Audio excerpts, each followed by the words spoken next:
Okay. I want to welcome you guys to another edition of the New Jack Swing podcast. Hopefully, we are not going to get a letter telling us legally cease and desist using New Jack Swing, but hey, until that time comes.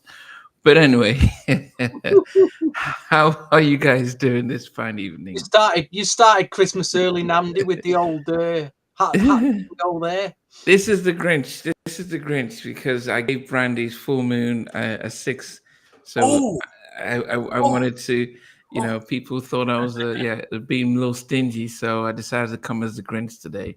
Hello, how Alex, my dare you friend. give that 6 out of 10? How dare you? I gave it a six, and I felt like but anyway, hey you guys, yes. Christ. Anyway, but yeah, I mean, today we're doing MCA Bad Boy production of Usher's album. So we're going to get into that album and not just the songs, our thoughts about it, and of 94, the kind of music that was out at that time, which influenced this album. But before we get into the album, any music news, guys, that we can share? I got this interesting. I saw this interesting post from Chuck Bone, who used to be part of Puffy's time at. He was linked closely to Andre Harrell and Puffy. He's very close to Puffy, so he shared this interesting thing. So apparently, in prison this week, Puffy made sure everybody had a great Thanksgiving meal. I don't know how that would work within the parameters of a prison, but I heard that and I thought that was nice, and I just wanted to share that, seeing as Puff Daddy is the executive producer of this album, and he was the person that oversaw this album. I thought some positive news about that man might be a good place to start today. And seeing as Thanksgiving was just a few days ago, happy Thanksgiving, Andrew, and everybody else from America that celebrates it. That was it. That was all I wanted to share. Yeah, I saw the video on TMZ, of him seeming happy. Well, I'm sure this is how you protect yourself in prison, is by making people happy. Alex, I'm doing great. I'm always glad that you're here, my friend. Derek from Minneapolis, St. Paul's, Queen City, welcome this evening. Okay, I can't pronounce. Is that Chuk? Is that Cho? Okay, I'll just use 9337. Welcome. And Stevie, what about you? Anything music related, news or views? Just my little weekend run around in doing the old vinyl search. What I will say though, has anyone discovered a young lady called Olivia Dean yet? I don't know if anyone's discovered her. She's on a second album. She's got this track out at the moment called "The Man I Need," which it's kind of captured me a bit. She's from the UK. I would say check her out. Check her out anyway. Okay. Who does she sound like? Well, that's the thing. She don't really sound like anybody. Okay. But it's very. Stevie, it's a music is very. It's indie pop soul sort of, but the songwriting. I'm not too sure whether I'm blown away by a vocal. She can sing. Don't get me wrong. She can sing, but a songwriting is unbelievable. That's the strength of the songwriting. I checked the songs on the album. Listen to the songs on the album. I was like, whoa, this girl can write a song if she's writing. And the thing is, like, Stevie, when you recommend something, I'm waiting for one recommendation from you that I say, actually, Stevie, that's rubbish. It hasn't happened yet. So if you're recommending it, I appreciate that, mate. I'm sure it's going to be great. But one day I'm going to catch you out, and it's going to go say, Stevie, that one's not for me, mate. But until then, thank you. I will check that out. Olivia D. Okay. I want to welcome the legendary Martin A. Johnson. He recently had Christopher Williams on his show. So just check out search Martin A. Johnson on YouTube and Facebook with the official Riley Boy. But Christopher Williams seems to be having a really nice new single that's out. And I think he signed with a label, so he seems to have some promotion behind it. So check that out. Music tips and reviews. Welcome, Dario. Welcome, my good friend Tanya out in Germany. Welcome. Good evening. Is it Kev the chef? Welcome. Ezekiel, welcome. Mohammed out in Kuwait, welcome. Wow. Yeah, Mohammed's out in Kuwait. Big fan of Don Robinson. Yes, Damien Minor. Oh, is it Minor Mirror? Welcome as well. Yes. And he mentioned, I don't know who Chubby Tavares is. Did you know the group?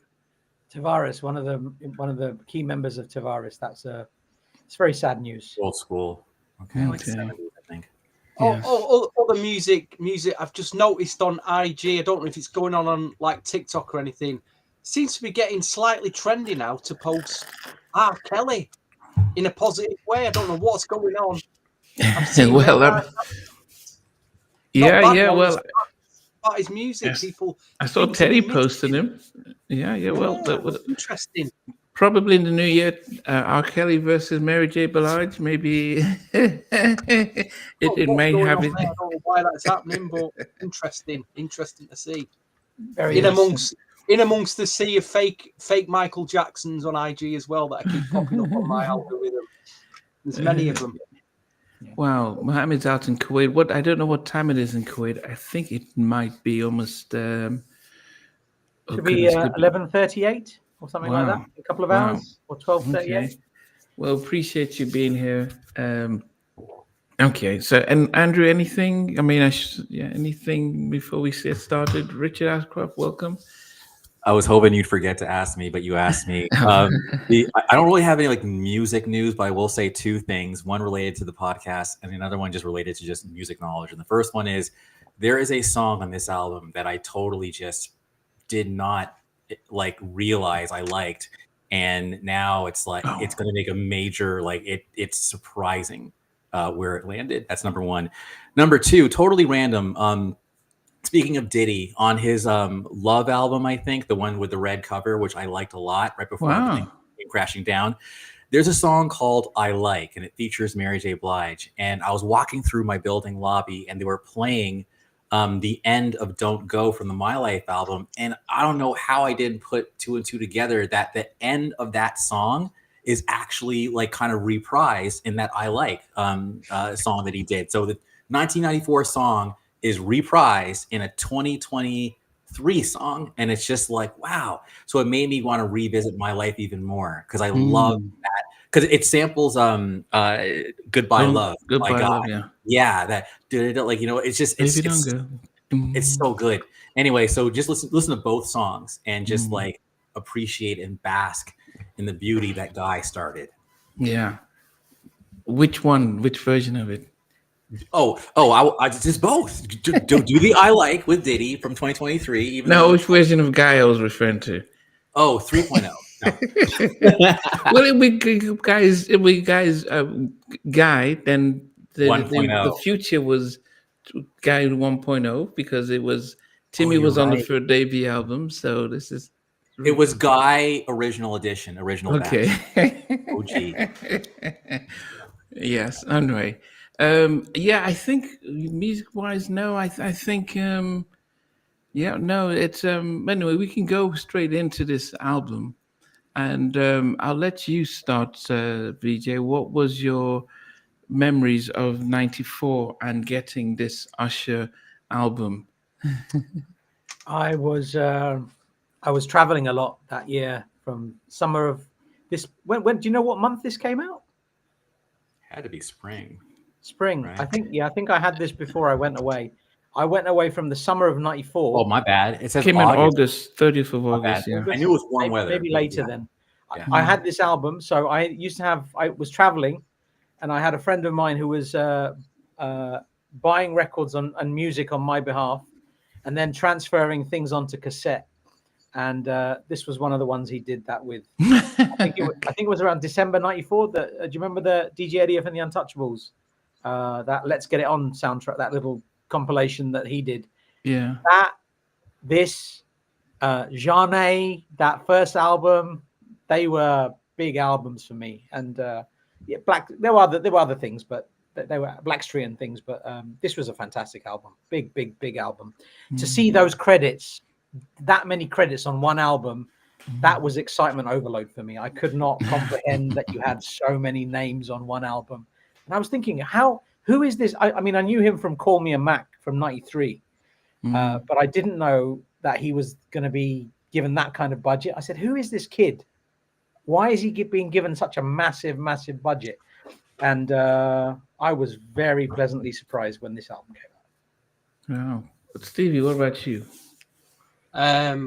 I guess, like you say, I'd heard "Call Me a Mac" first a year earlier, and that had a new Jack flavour to it. So we got this album. We got the single first, didn't we? "Can You Get With It," which I was blown away by the DeVante Swing production and just the whole vibe of that single. Then the album dropped, and it was a very mature sounding album. And like VJ said, it's just like a who's who of all your favourite producers and writers on it. I probably enjoyed the singles more, but it's incredible now to see the artist that he's developed into, because the only real, if it is a criticism or negative that I can put on this album, is his vocal. But he's young, he's 14, 15. If you see how he's developed his vocal over the years and what is, the way he sings now, you can see this is why they signed him. Whoever spotted him, they saw the real talent in him. But what a great, this is my favorite Usher album. I think I know a lot of people going about Confessions, and I get that from the time period, the early 2000s. I do understand, but just the production and songwriting on this, I can override some of the vocal, because there was no auto tune on this. And I can override that just for, and I'm talking about deep cuts. There's lots of deep R&B cuts on this album as well, deep ones. So maybe a bit too young for it, I suppose. But, I really this album I did play a lot. I played this album a lot. Andrew, what about you? So I think this album for me was definitely one of the, I would call like a hip hop soul era pillar album, number one. Number two, it illuminated, I think, back in the United States, how regional radio was, because Usher was not getting any radio play out in the West Coast. Usher was definitely more of where I would describe as chocolate cities, where there's a bigger Black population. So we're talking probably Atlanta, New York, the East Coast, probably the South, but the Bay Area and California, not so much. So I still kind of credit my older brother. How did you even know about this album? He had just got this black Honda Civic, tinted windows, lowered with the rims and the bass. So my first impression of the Usher album was just like this very Jodeci-esque kid with a funny name, and a kind of a chubby looking face on the cover. but the songs are just so effing dope. I consider this album to be like, if you know about this album and you like it, you're a real one. Because I think a lot of people, I mean, when On My Way came out, that's when he blew up across the United States, across the pop charts. It's kind of funny how Jermaine Dupri just seemed to know how to make that click. The last thing I'll say is I feel like Usher is still finding himself on this album. I remember when I heard him on Let's Straighten It Out on Monica's album, and his voice was very, almost like a Donny Hathaway. It was very mature and very grown, right? Whereas on this album, I feel like he's vacillating between his own voice, a little bit of Tony Thompson, a little bit of even early Genuine. I actually wonder if Genuine sang the reference on Can You Get With It? Who knows? But I know Timbaland was on it. So he's still finding himself on this album, but it's still something he should be very proud of. And considering, like what Stevie said, what he became, I mean, he's a legend. I think he's an underrated living legend. I think this is his forgotten album for non-music fans. Usher fans probably won't think of it. They'll think it started with My Way, because he celebrated that with the whole 25 years and then all the Confessions. But for me, hands down, this has always been my favorite Usher album, no matter what he puts out, just because it was the Uptown Bad Boy album. You can hear Faith Evans all over the album. All the whole Chucky Thompson, the whole Uptown stuff, I'll Be Sure, Joe. It was was like if you were into Uptown Empty Bad Boy, this was just the sound. Yeah, I mean, it was some. I'm singing along with him. I'm thinking, I want to make love and have sex and come over. I'm like, okay, but how old are you, boy? So it wasn't age appropriate compared to my favorite Brandy album, which is her debut album, which was very much age appropriate. And so there was a very difference between how you do an album for a 14, 15-year-old compare, but it doesn't take away from the fact that these guys were writing songs like it couldn't make their album. Oh, did he say, well, bring it, let me give it to Usher. It was like, but should we change the lyrics? No, keep it in. I always like to do just a brief overview of 1994 so you can understand how spoiled we were in 1994. So we had the My Life album that came out. We had Boyz II Men's 2 album. We had Anita Baker's return with Rhythm of Love. We had Age Ain't Nothing But a Number, another age appropriate album. We had Crazy Sexy Cool, Janae's debut album. We had Brandy's debut album. We had Blackstreet. We had Above the Rim. We had Barry White's Icon album that, Practice What You Preach. We had Keith Sweat, Get Up On It. Bedtime Stories, which, it was crossed over. Shantae Moore's Love Supreme. IMX. Shanice, her last album on LaFace. Prince came out with a few albums then. We had The Regulate. We had Best of Sade. We had the Pulp Fiction album, which actually was, it had this thing. Changing Faces, Jason's Lyric soundtrack, Karen White's Make Him Do Right, Sister came out, Elder Barge, I remember Heart, Mind and Soul, Whitehead Brothers, with What Your Love's a 187, a Sirius album. We had songs by Luther Vandross, we had Arrested Development, Begging After Dark with H-Town, we had Back to the House with Low Key, Funktified by The Brat, Nothing But Love with Heavy D and the Boys, Meta Man came with Tikal, and Ghetto Love with Melvin Riley, and Ex-Girlfriend, It's a Woman's Thing, End Phase, and just to name a few. So if you think about just those 50 albums, that's just not all the albums. There's a lot more that haven't been called. It was so hard to get radio play when you're dealing with all of this stuff. And you can think about the fact that Puffy was just coming off the 411. He was really putting all his energy on My Life album. How he managed to also put the energy and time in the Usher album and hire these talents and make it sort of a contrast to what he was doing Mary. Because what he did with Mary was very heavily sampled, but it wasn't as if they used the same sound. So with that, when it came out, did you guys identify it and rock it from 94, or was it later on? Because I remember the first thing I heard was Can I Get With It? I saw the video and I'm thinking, oh my goodness, what is this? And I got the album straight from that first single. But what about you guys? Did you get it when it first came out? I'll jump in first. So again, I credit my older brother for getting it. But even like where I lived, we didn't have BET. And I'm sure Can You Get With It was played on BET. Did not play it on MTV, not even MTV Jams. But I also just want to jump in and say even Playtime Is Over by Immature. That was a good album. And then I'm not sure if you said Ready to Die by Biggie, but that was a good album too. So we were eating so dang good. But no, I remember the album and knowing who Usher was. So when, again, My Way did come out, I'm just like, man, all these plebes, like, dude, he's not brand new. He's been around for like 3 years. He's completely reinvented his look. He's got his abs and he's dancing more now. He basically took a page off of Genuine because Pony came out in 96 and then My Way comes out in 97. It's just kind of like they're the two twin like battlers to the point where Genuine's actually like battling Usher on his second album. But anyway, I give you more than you asked for. But yes, I absolutely rock with him since 94. Yeah, Stevie. Okay, VJ, go ahead. Go, Stevie. Like I said earlier, I was there at 93, mate. Never mind 94. I just followed on. I was in the record shops, but I do remember Think of You specifically because it was a big pirate radio play in Manchester. It was being played everywhere. I'd hear it when I go to the specialist like clubs, club nights. I mean, there is another club jam on here which should have been played in the clubs a lot more, but they should have put it. But we'll get to that when we get to the track. But literally as it came out, I had this album. Yes.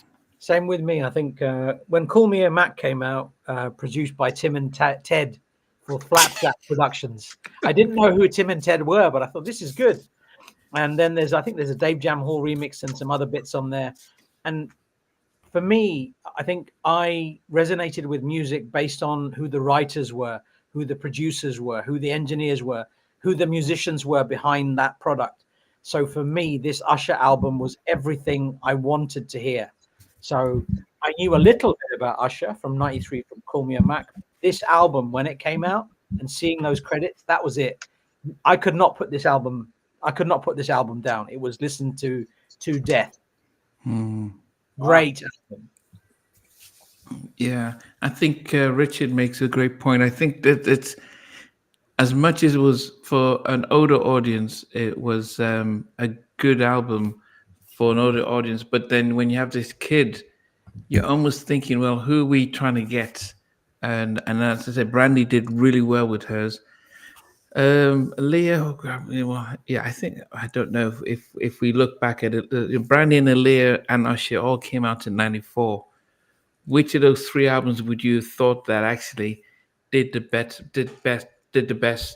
and sort of got the right marketing and the right audience that really helped them on that in that '94? So which one, Brandy?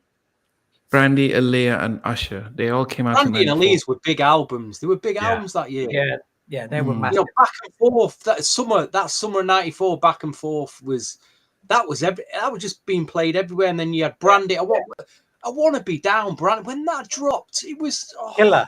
It shook everybody. It shook everybody. That track. Brandy had like literally 4 hits in a row. It was that one, like I Want to Be Down, then the remix with with Yo-Yo. Basically, yeah, right. Yeah. Then you had Baby. Then you had Best Friend, and then Lonely, Broken Hearted. Yeah, and Wanya's on there. Like she was just on the top of the world. Then second, you had Aaliyah, but unfortunately, after the second single, which was At Your Best, At Your Best, and then I think Age Ain't Nothing But a Number came out third. But by that point, I think already it was like there was the weird R. Kelly certificate thing. So then she had to kind of go away and then come back in '96. But Brandy was she was everywhere. Yeah, but as I said, this was a very So, but going back to this album, it's almost like a who's who.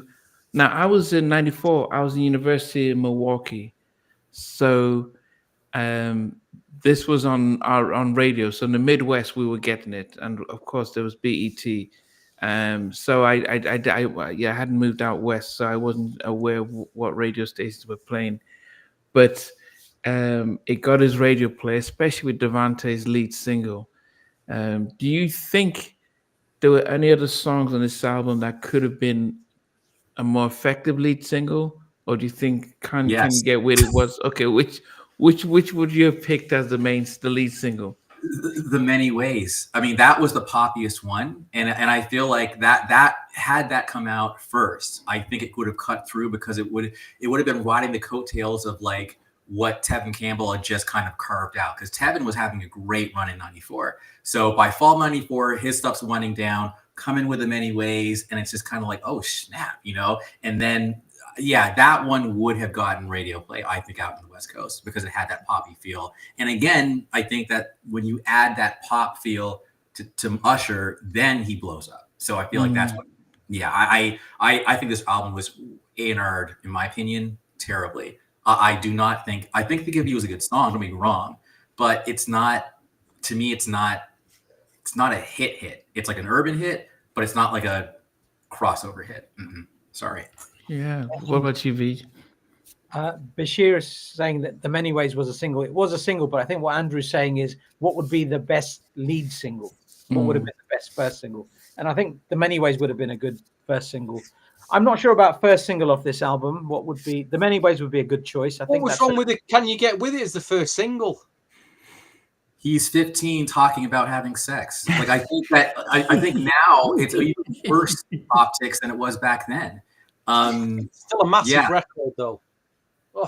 Still humongous record. I've got no, I know what you're saying, but there's no pop tracks on this album. This is like a deep R&B proper Yeah. 90s R&B. There's no pop records. I don't hear any pop on this. I agree, but the Many Ways is the Call closest. Me a Mac. Call Me a Mac was a pop record. That Call Me a Mac because I got it like that. That was poppy and catchy.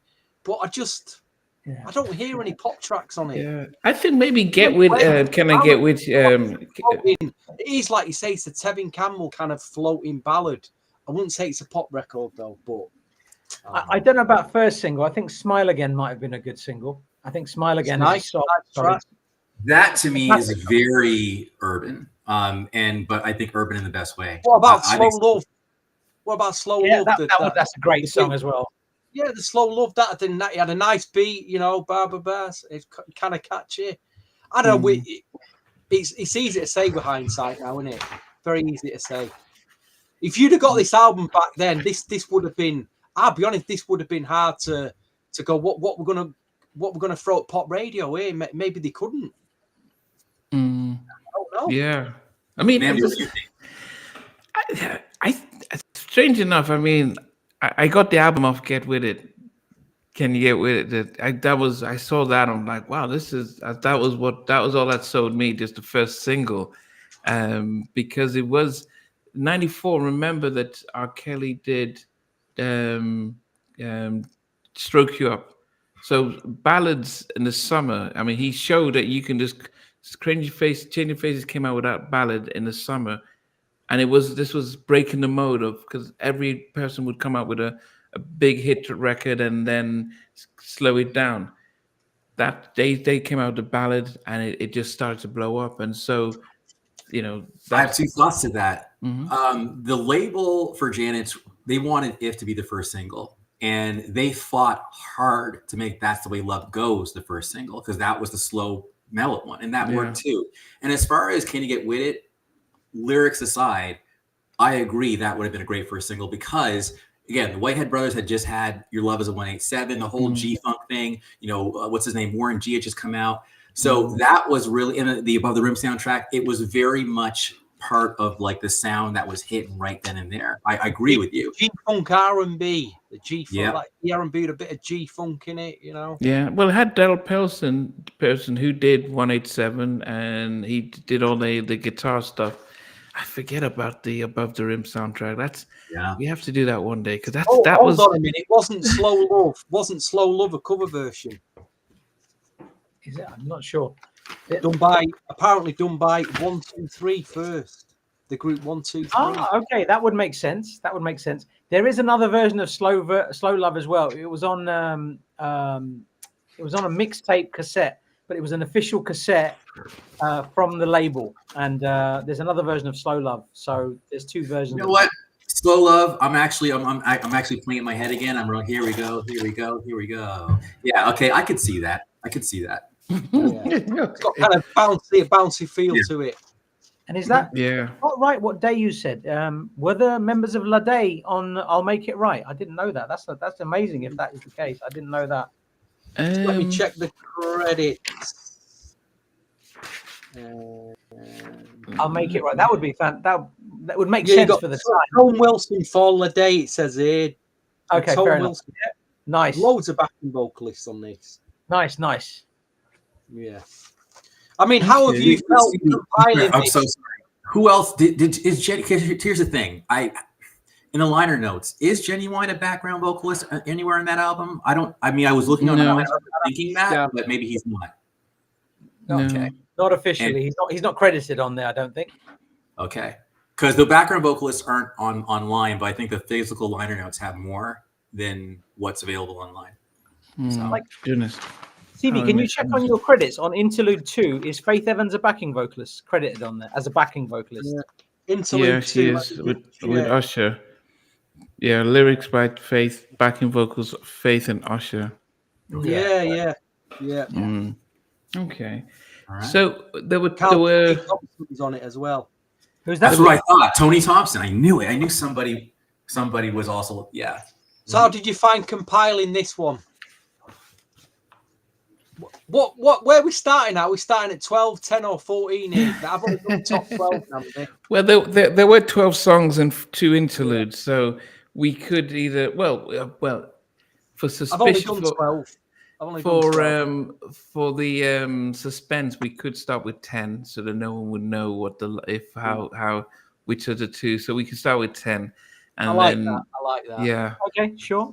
yeah. So okay, so for me, number 10 is and this was a hard one because at number 11, I kept listening to 10 and 11 continuously just to think, but finally I stopped. I had to give it to Whispers.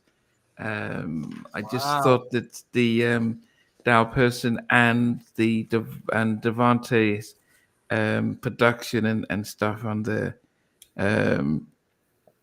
edged it out slightly, and I love and I think the chorus as well. So yes, Whispers comes in at number 11. It was a hard one. Wow. I mean, Number if you 10. think about it, that's on number 10. So if you think about what I left out from 11 and 12, it could probably surprise you guys. Which one? We started with number 10, right? Yeah, start with number 10. Okay. What was I going to say? There is Kev was asking about, was it which remix? The remix was on that cassette that you mentioned. Yes, Kev, that was the one.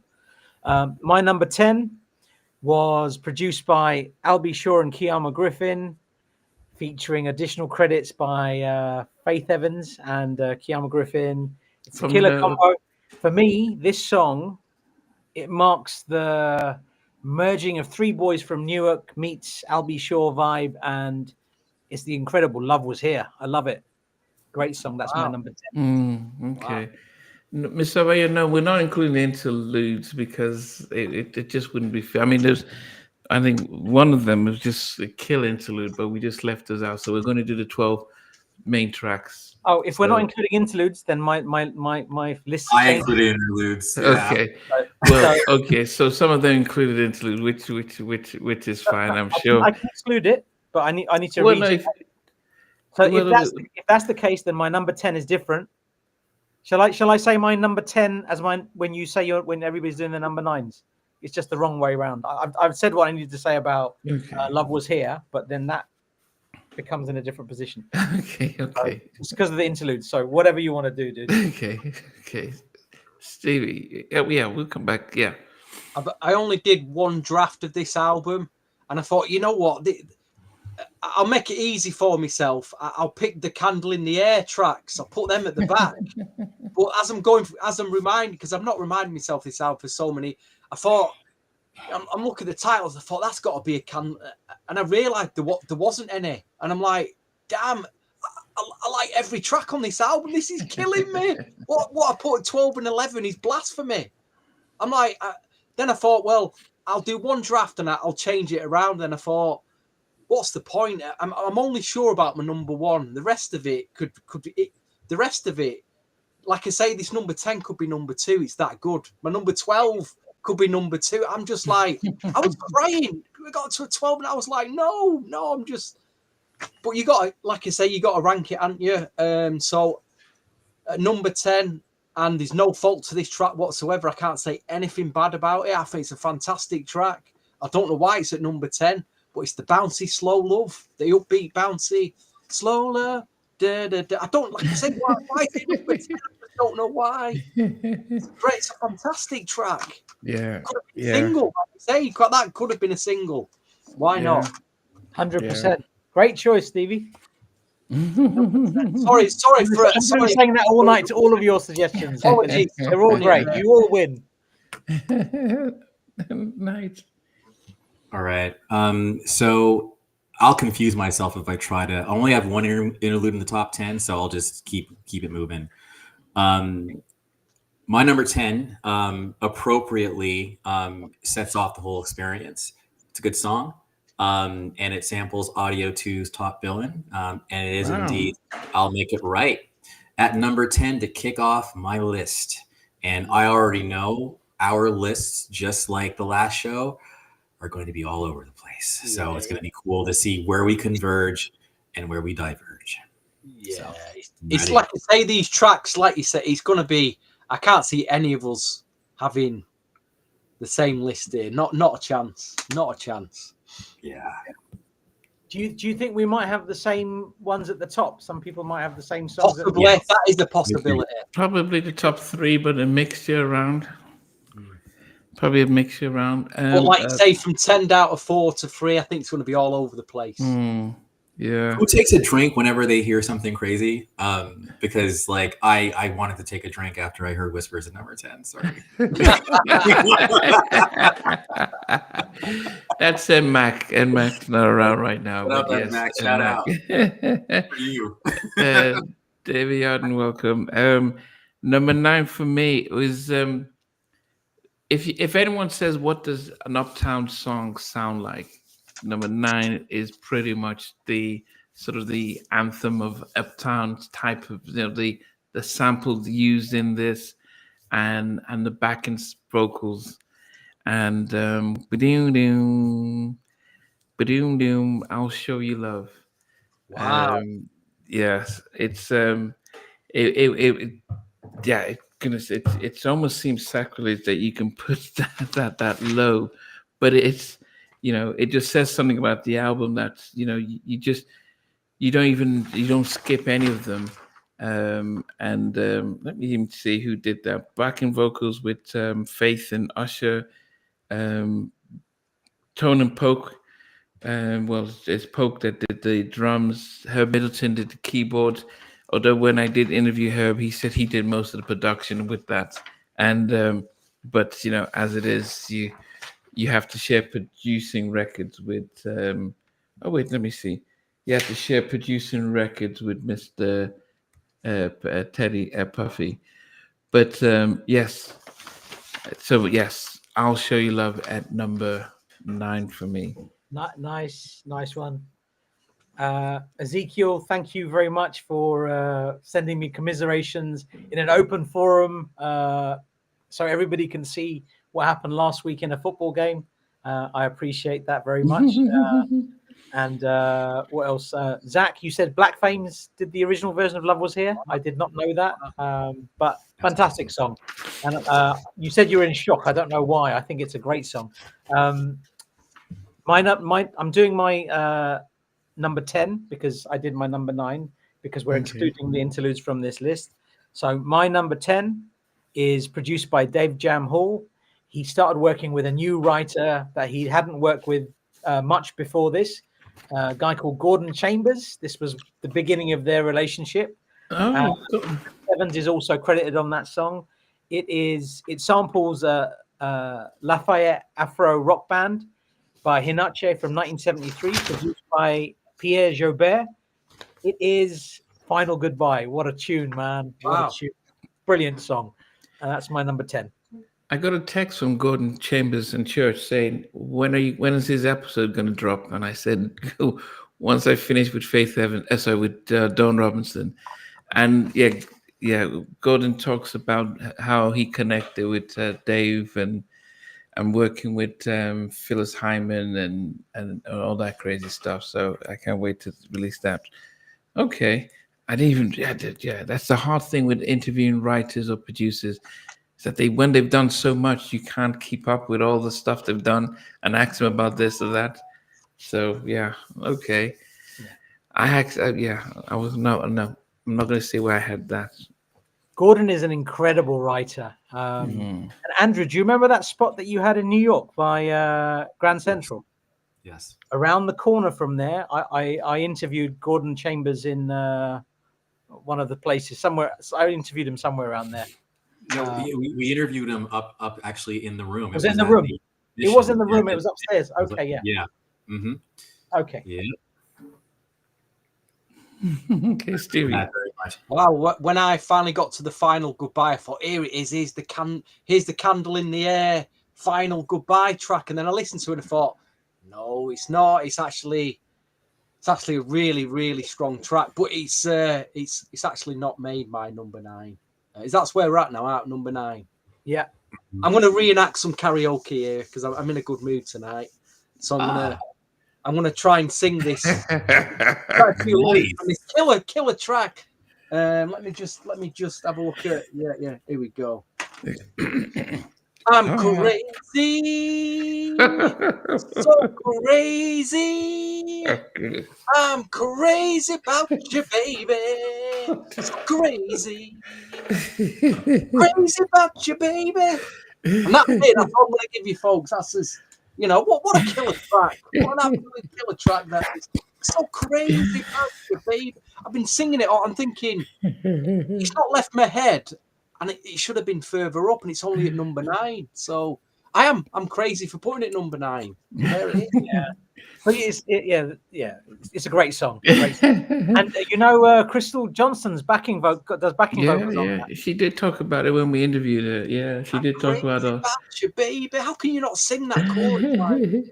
And that song, "Crazy," is one of the most sought after. The original version by Brian Alexander Morgan is one of the most sought after songs by music collectors. Wow. So who did he do the original version for?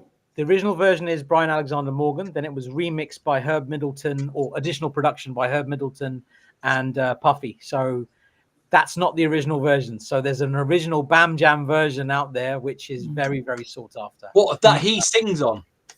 No, that Usher sings on. What, a different version? No, this version, it says it's produced by Brian Alexander Morgan, but Yes. it's not the original Brian Alexander Morgan version. Right. Herb Middleton and Puffy came later, and they added their sauce on it, and it became a different song together. Okay. So there's an original version of "Crazy" out there somewhere. Interesting. Okay. This is where Andy comes in.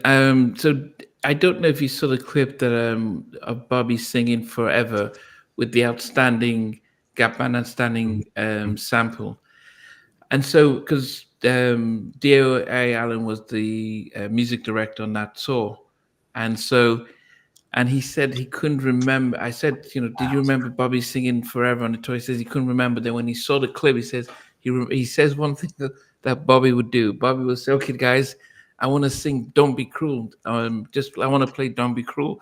And so they're playing "Don't Be Cruel." He says, "No, I want the Elvis version." So the band is like, Very. he'll just flip up. He said, "No, play the Elvis version." So the band would be like, "What was the Elvis version?" I'm like, "Okay."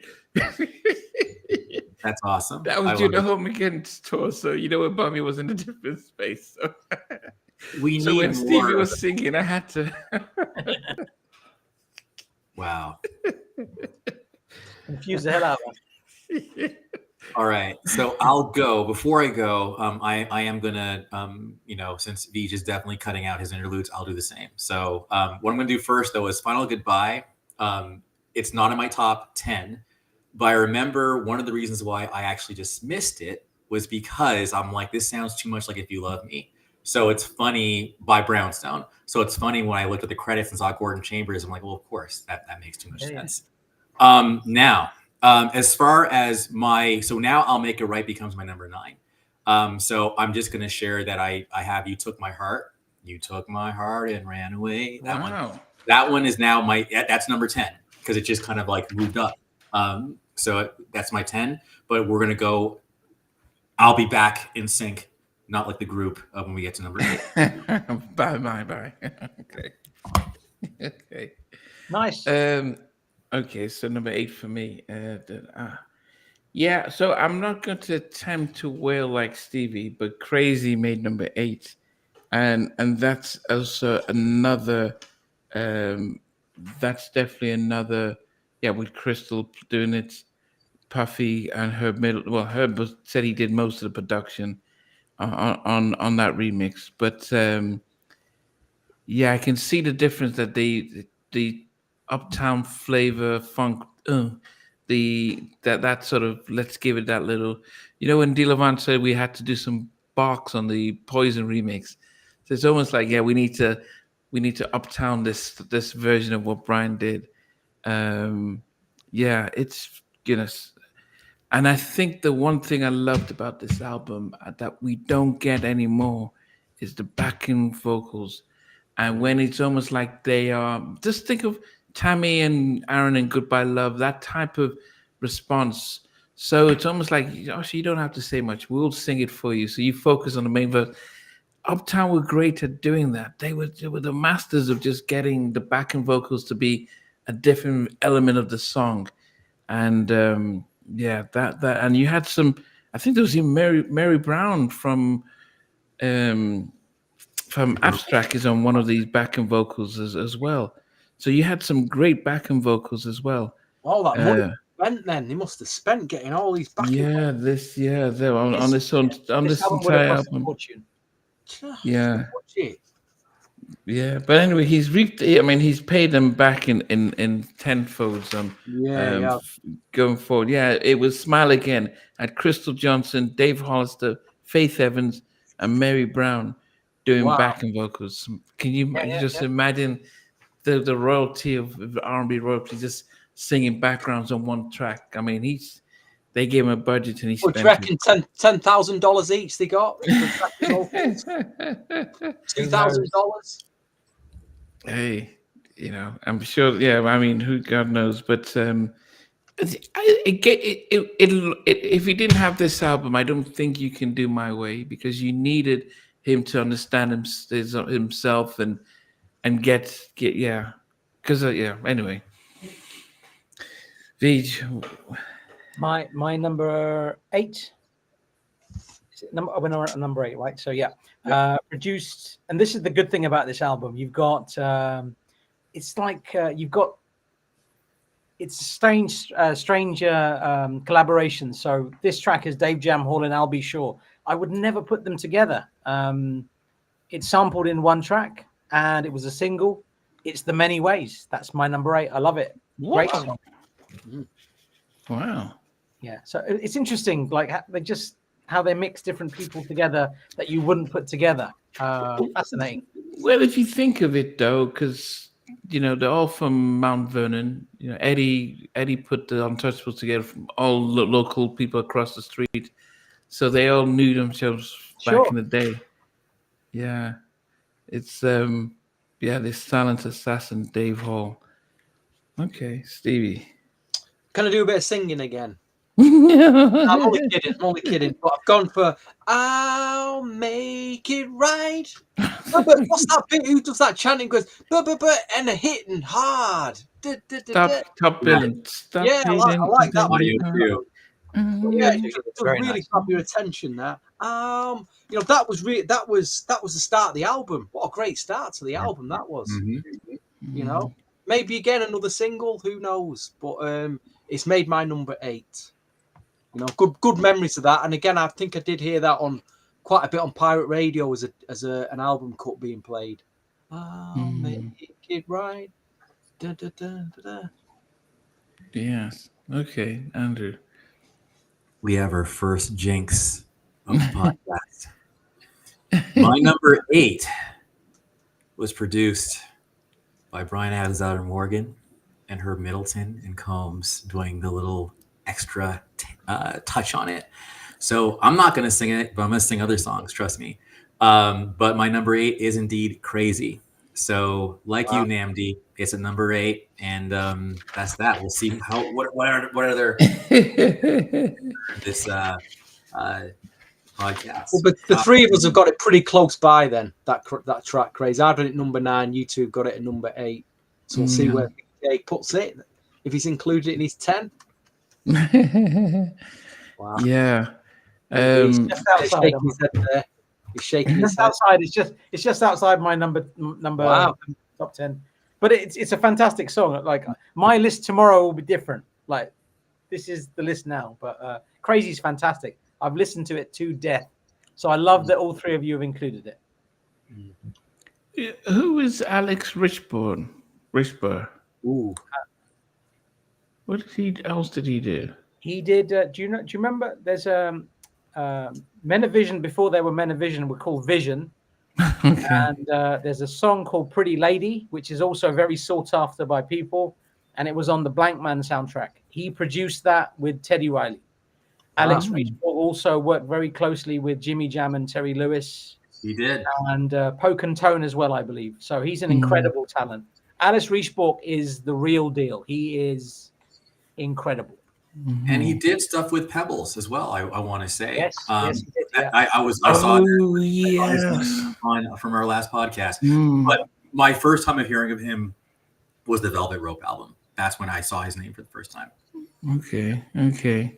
Well, I'll Make It Right is his stuff with Tone Polk on drums and Herb Middleton on keyboards, and he did the production with Puffy, and goodness, he had lyrics by Faith and everyone on there. I mean, it's just like who's who on there with backing vocals and stuff like that the day. So yes, I'll Make It Right. I mean, I think just to be able to even be in the top 10, Alex is the main producers on the 4.0 album. What was the 4.0 album? Yeah, there was a group called 4.0. I want to say. small. Yeah, didn't do too well, but it's a decent album, and the production is very, very good because of Alex Reichborg. Jojo, you were what group were you in? I know you. He's been around for more than for a minute. I know he was in the group as well back in the day. I'll wait for him to respond. Okay, so I'll Make It Right is my number 7. My number 7 is produced by Puffy and Alex Reichborg. I cannot talk about Alex Reichborg enough. I'm so glad that after this, what you've just said about Alex Reichborg, he's come up. This track also features Faith Evans, Herb Middleton, Nasheem Myrick, and Prince Charles Alexander. It samples James Brown, Blind Man Can See It from 1973. And can you make a connection with Curtis Mayfield and any Usher tracks? Maybe? No? Oof.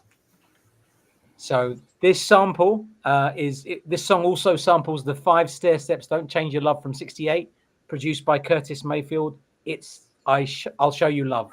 What a song. Love it. Wow. That is my number 7. Who was in the 5 Stair Steps? Kenny Burke. Kenny Burke, eh? Kenny Burke was in the 5 Stair Steps. It was his family, right? With his brothers, right? I'm not too sure about that, but I was watching some YouTube channel about bass lines, and this guy played the bass line from Rising to the Top, and he gave a bit of history about the 5 Stair Steps, and I thought, I've got their reissue album somewhere, and I didn't even look at the credits. You know what I mean? Yeah. Kenny Burke, man. But anyway, you just picked a great track there. I'll Show You Love. At least it's made incredible. It's incredible. It's number 7. That's very respectable. I think why didn't they put that out as a DJ promo 12? So you could have pitched that. Great. Oh, that'd have been a massive club track. Massive. I think so. Yeah, I think it would have done well. Pitch maybe one. Pitched about one. Oh, that's effects rapping on it, didn't? What effect? What was the sampling? Wasn't that Hamilton Bohalen? I see James Brown in the. No, that's. I think you're talking about I'll Make It Right. Well, I'm looking at Wikipedia. It just said I'll Show You Love, Reichborg, Bobbitt, James Brown, Evans, Joe Howell, Reichborg, Mark South, Fred Wesley. Well, I don't know, but with the DOS effects, I can. What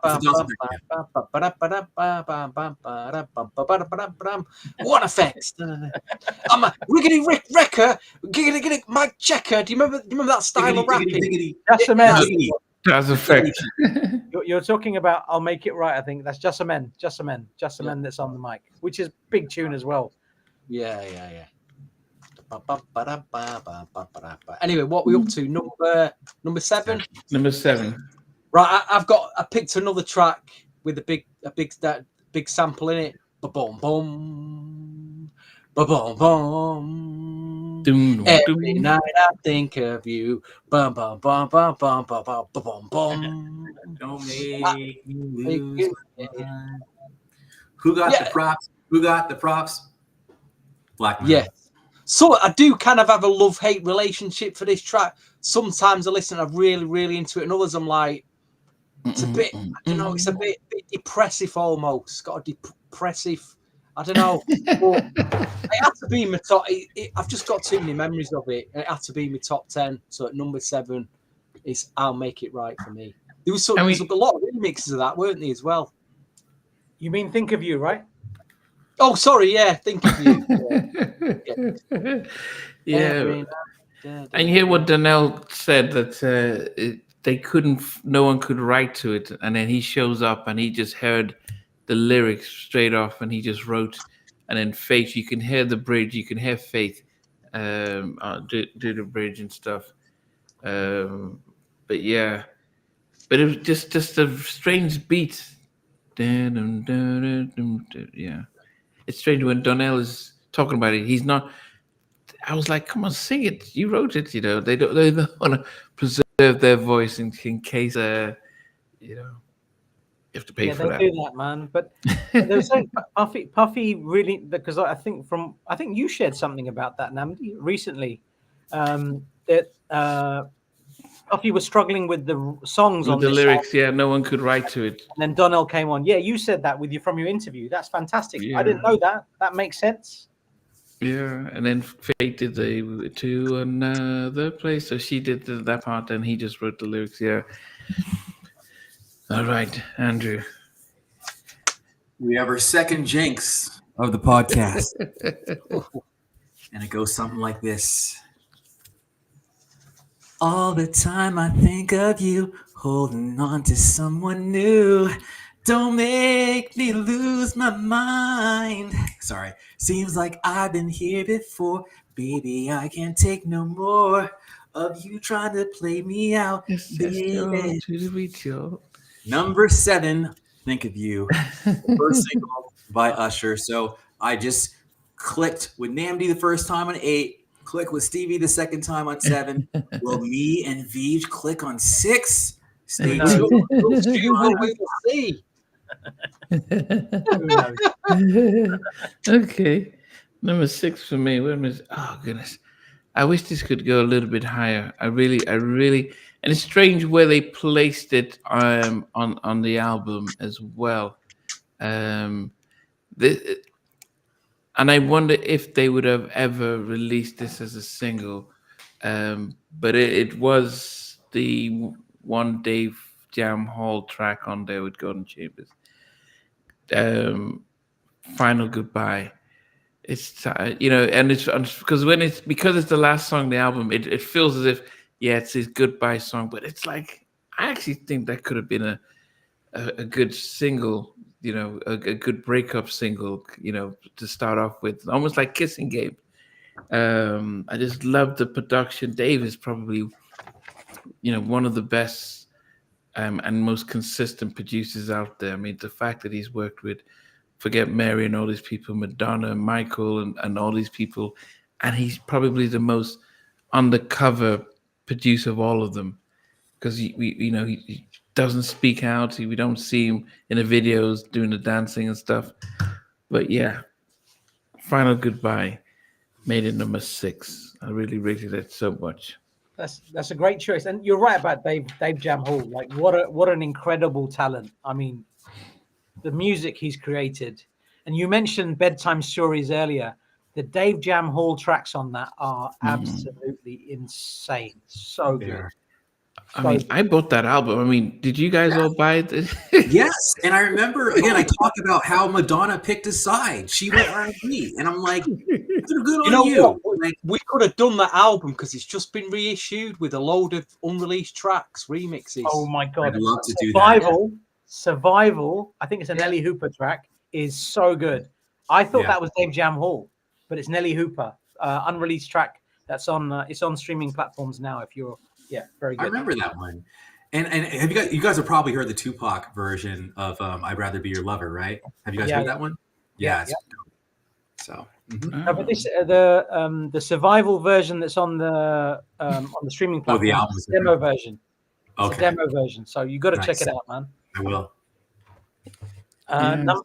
Number 6 contains a sample of Das Effects, Just Men, and audio from 1992, and Audio 2 Top Billing.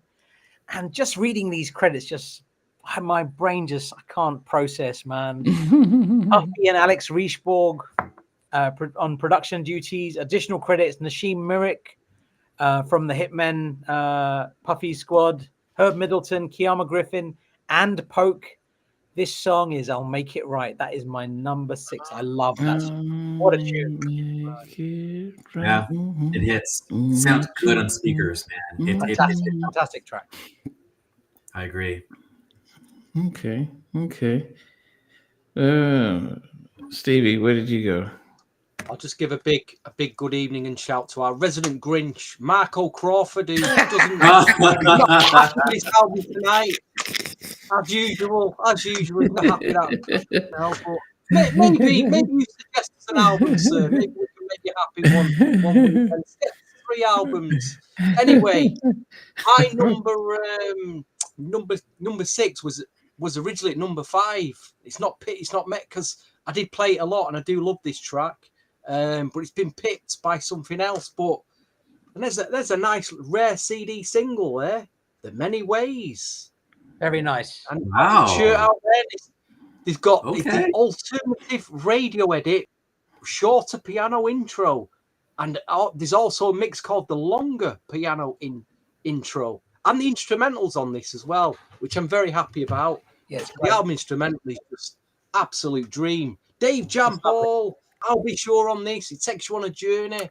There's a storytelling in this. I was surprised that Carl West wasn't on it because he sounded like Carl's haunting orchestra and everything.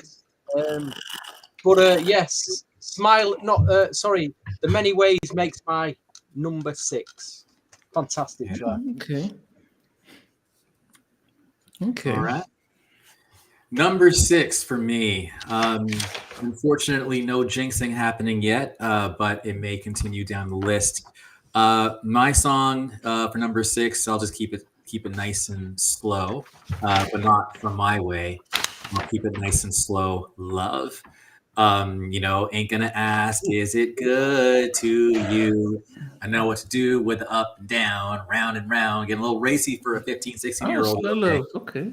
But Slow Love is at number 6. And that's it. Now I feel like my top 5 is all songs I'm going to be super enthusiastic about. So we made it past the first. You've been quite enthusiastic so far. Really? Oh shoot. Okay. Let me do it then on the second. You've warmed your vocals up. You've warmed your vocals up, and yeah. Oh yeah. Hello, Lady Q. Okay, number 6 for me. Can you? I forgot. Number 5. So I mentioned that this was a Bad Boy Uptown Records, and so you couldn't do an Uptown record without the resident Uptown producer, and that's Eddie F. And classic Uptown song with the heavy Faith Evans backing vocals on this, and You Took My Heart. And this is Usher singing, and then Faith, it very pronounced, almost like a Goodbye Love type of callback. And I was like, man, that's it was almost a duet if it could be. But yes, it's Eddie's solo production on there. Yes, let me try and see now. Yeah, music and everything by Eddie F. and stuff like that, backing by Faith. And it's Yes, You Took My Heart at number 5. So I think for me, I redid my 1 to 4 too many times. I just had to stop and say, okay, that's it. I can't keep changing it. So number 1 for 4. But anyway, for number 5, You Took My Heart at number 5. I love that. That's in your top 5, man. I love that it's in your top 5. That's cool, man. So we were not allowed to include interludes. So if I was, interlude 2 would have been right here. Can't Stop would have fitted in right here. And interlude 2 is absolutely bananas. It's just incredible. This is what you rate that highly. No, that's how good that interlude is. It's Faith Evans singing on backing vocals. Usher's not even on it. You got Prince Charles, Puffy, Chucky Thompson. Anyway, we can't include it, so forget that song. The song that is my number 5 samples the Isley Brothers, Between the Sheets from 1983. It was sampled in one song that I know of. produced by Puffy. Mm-hmm, Involves Johnson, Faith Evans, Mary Brown, Dave Hollister, Poke from Tone and Poke, and Herb Middleton. It is Smile Again. What a tune. Wow. And what number is that at? Number 5. Number 5. Smile Again's a killer. I approve. Yes, very much so. Okay. Well, I don't need to say anything more about that track because it's my number 5 as well. I'll be honest.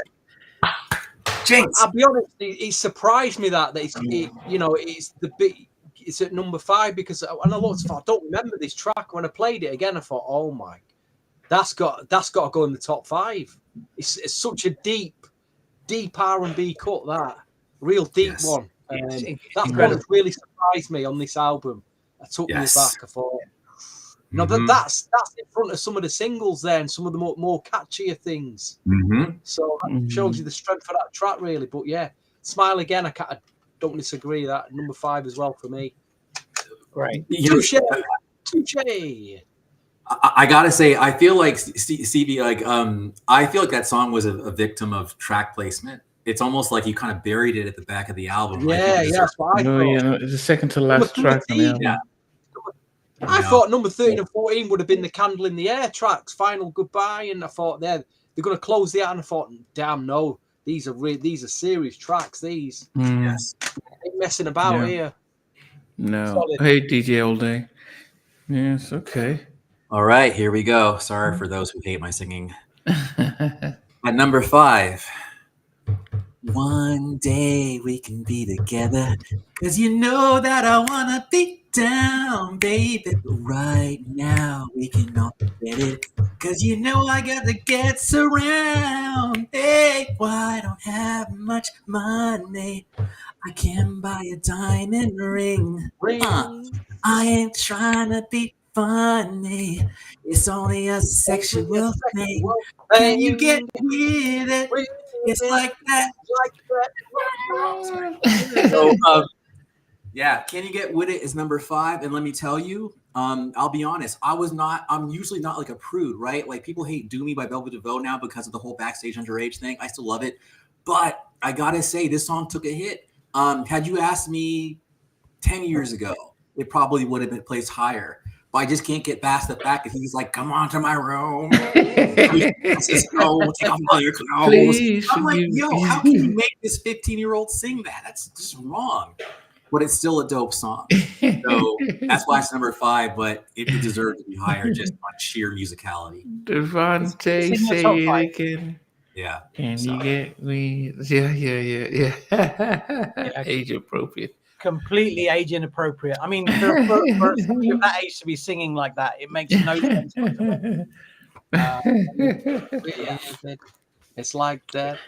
I don't know if you guys know. There's a guy on Instagram who ranks women, like the wives of NBA players or the wives of football players or female players, and he will say, "Smash, definitely smash. I'll give it a pass," and then he'll add respectfully smash, and he uses respect.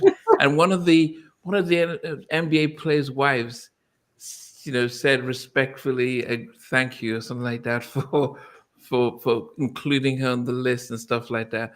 But he started using that respectfully when he's ranking them, and to think about this is an inappropriate track for this young boy. Respectfully, we approve of the actual song, Yes. but not for the guy who's singing it. Because imagine if it's when Cassie came out singing, what was her first one? Is it Me and You or You? Yeah. Mm-hmm. And if you listen to the lyrics it's Ryan Leslie singing, because it was almost like it was a guy saying, "I'm going to check you out. You want to come back with me?" And she's singing it, and it's like, well, that's not really, it's at that point in time, women went, apart from Medina Howard, went as forward as that. So you could see it was very much a Ryan Leslie singing, writing his stuff from his perspective, and just telling her to sing it, and it just didn't. it always felt different for me, and I guess I don't know if the music was so well that I didn't at the time worry about the fact that Usher was that young, because I was probably maybe 4 years older than him back. Oh, I don't know how old he is, but I was still in college, so it didn't feel, it didn't seem too far of a distance. I mean, looking back now at a 14, 15-year-old singing these things, I could say, oh, he was young. But when I was that young as well, it didn't seem as if it was a big deal as much. Namdi, don't get it twisted. Like, and I was trying to avoid a 1 and talk about my sexual history on this damn podcast, but trust me, when I was 14, 15, 16, I was not tripping at all. I was like, yes, absolutely. Let's, I will just say you didn't ask, but I definitely was good until about, I was, but not necessarily by choice. So anyway, I'm just saying I get you. But now as an older person pushing 50, I just feel like the adults, even though they were in 20s and 30s, like they should have known better than to put a teen on that song. That's all I'm saying. It's right. Break it down. Yeah, I mean that was that the Prince one? Break it down. It was Hush. Yeah. Mm-hmm. So yeah. So it was. Do we have the same thoughts about when TC was singing those Prince songs? I mean, it was like, I just feel like there's. I mean, to be fair, there's an argument that can be made. I think that but I think that the runs at the end of "Can You Get With It" and just saying straight up, "I just want to smash," that's different. Break It Down is like, it's just a love song. Candlelight, no, I don't think so. The flicker of the flame will spoil the flow. It's more like sensual, right? But "Can You Get With It" is literally like, look, I can't buy you a diamond ring. I'm just trying to smash the world. Okay? Are you down? No. Yeah. Oh, goodness. I just wanted to say, somebody just made the weirdest reference. So we're talking about an R&B album here. So this is mid-90s R&B. Yeah, that's what this podcast is about. We're in 1994, firmly in 1994. We're talking about Dave Jam Hall, who was involved in this project. And then we made a comparison with a pop singer called Madonna, who's also very popular in the 80s. She was most popular in the 80s, you would argue, possibly other than her music period, which is or Ray of Light, which Ray of Light. Yeah, that was Ray of Light was a big success as well. Yes. So if we're talking about Dave Jam Hall in this album, obviously we're going to make a comparison with the Bedtime Stories album, which had Dave Jam Hall on there. Why on earth would we talk about Nile Rodgers in the 1980s? It makes no sense. This guy, man, what the hell? I think they were discussing. I could see what they're discussing. Someone said they preferred Madonna's 90s stuff, and then the other guy was saying, "Was you born at a certain age because he did some stuff with Nile Rodgers?" I see. This is a tangent. I got to admit, I love this. Madonna personally is the personal. I mean, we're True Blue. Sorry, man. I feel like True Blue, Into the Groove, like La Isla Bonita, like that whole 87 era, 86, 87, that to me is goated, like Material Girl era Madonna. That's like that was her in her bag. Like a Prayer was dope. Bedtime Stories was survival. That no pun intended. Yeah. And then you had like Ray of Light, which was just like her second coming.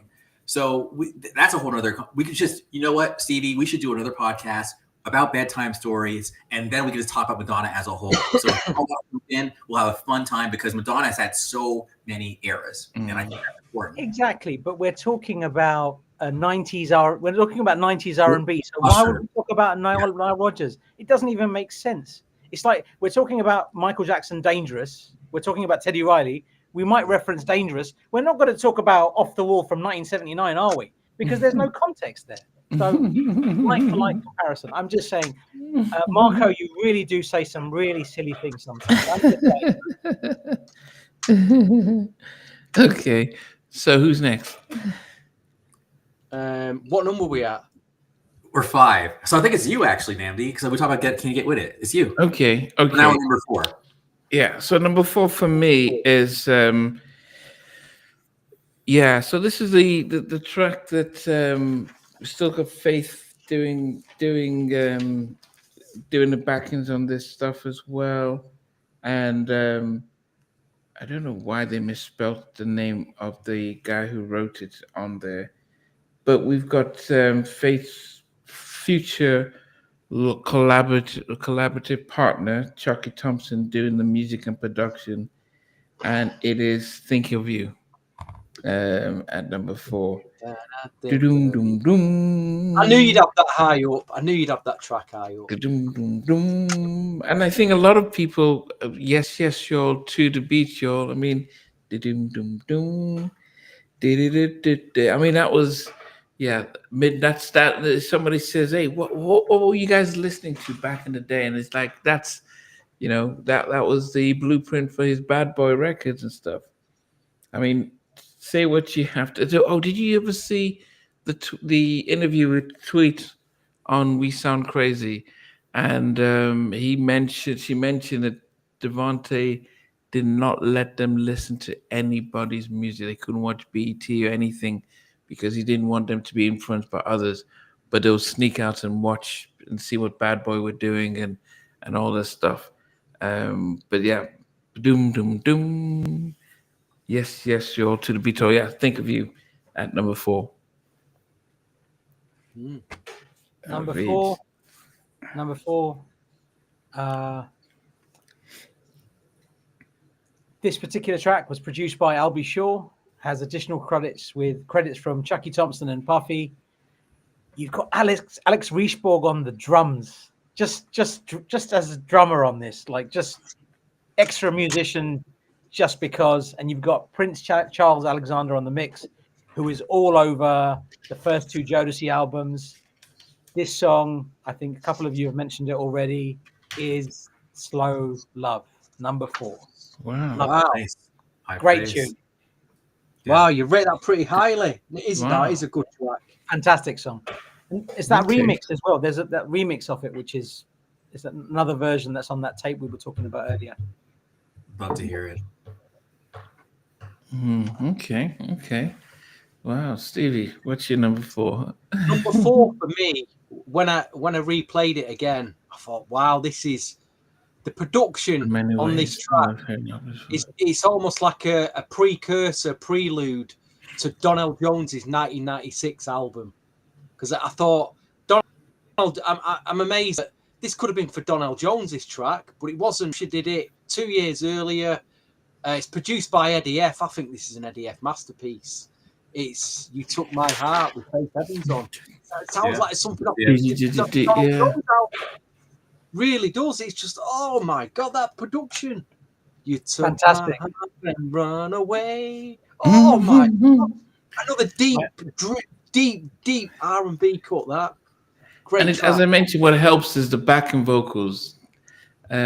Faith, her sultry vocals at the back of it. Took my heart and run away. Yeah, Killer we've got to give a track. shout out to Albie Shaw for introducing us to Faith. Introducing the world to Faith. Andrew. Speaking of Faith, this song I think could have been a single. And it was one of the first songs that I noticed even back then. It was just like probably the ballad that I've noticed first. And it was indeed the mighty Love Was Here and Now You're Gone. Come on home. Lovely. Come on home. That was number 4. And Wow.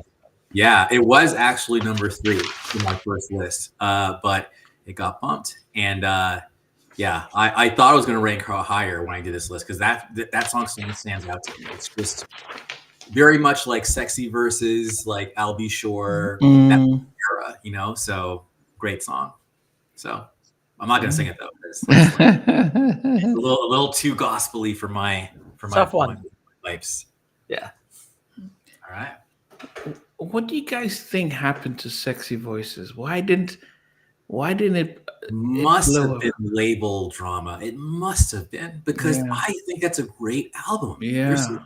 I mean, I think it literally. I almost too strong of a word. I was gonna call it like stillborn. It's just fucked up to say, but like because it only had 2 singles. It was Right Now and then Natalie. That's it. Yeah, Natalie. There's so much more on that album. Yeah, when I see the album, it just takes me back to because I just moved to Alabama, watching BT, getting the album and playing it, and I was shocked it just didn't blow up. And even Carl's was saying that politics at Warner Brothers. This is the same Warner Brothers that just messed up with Karen's third album, because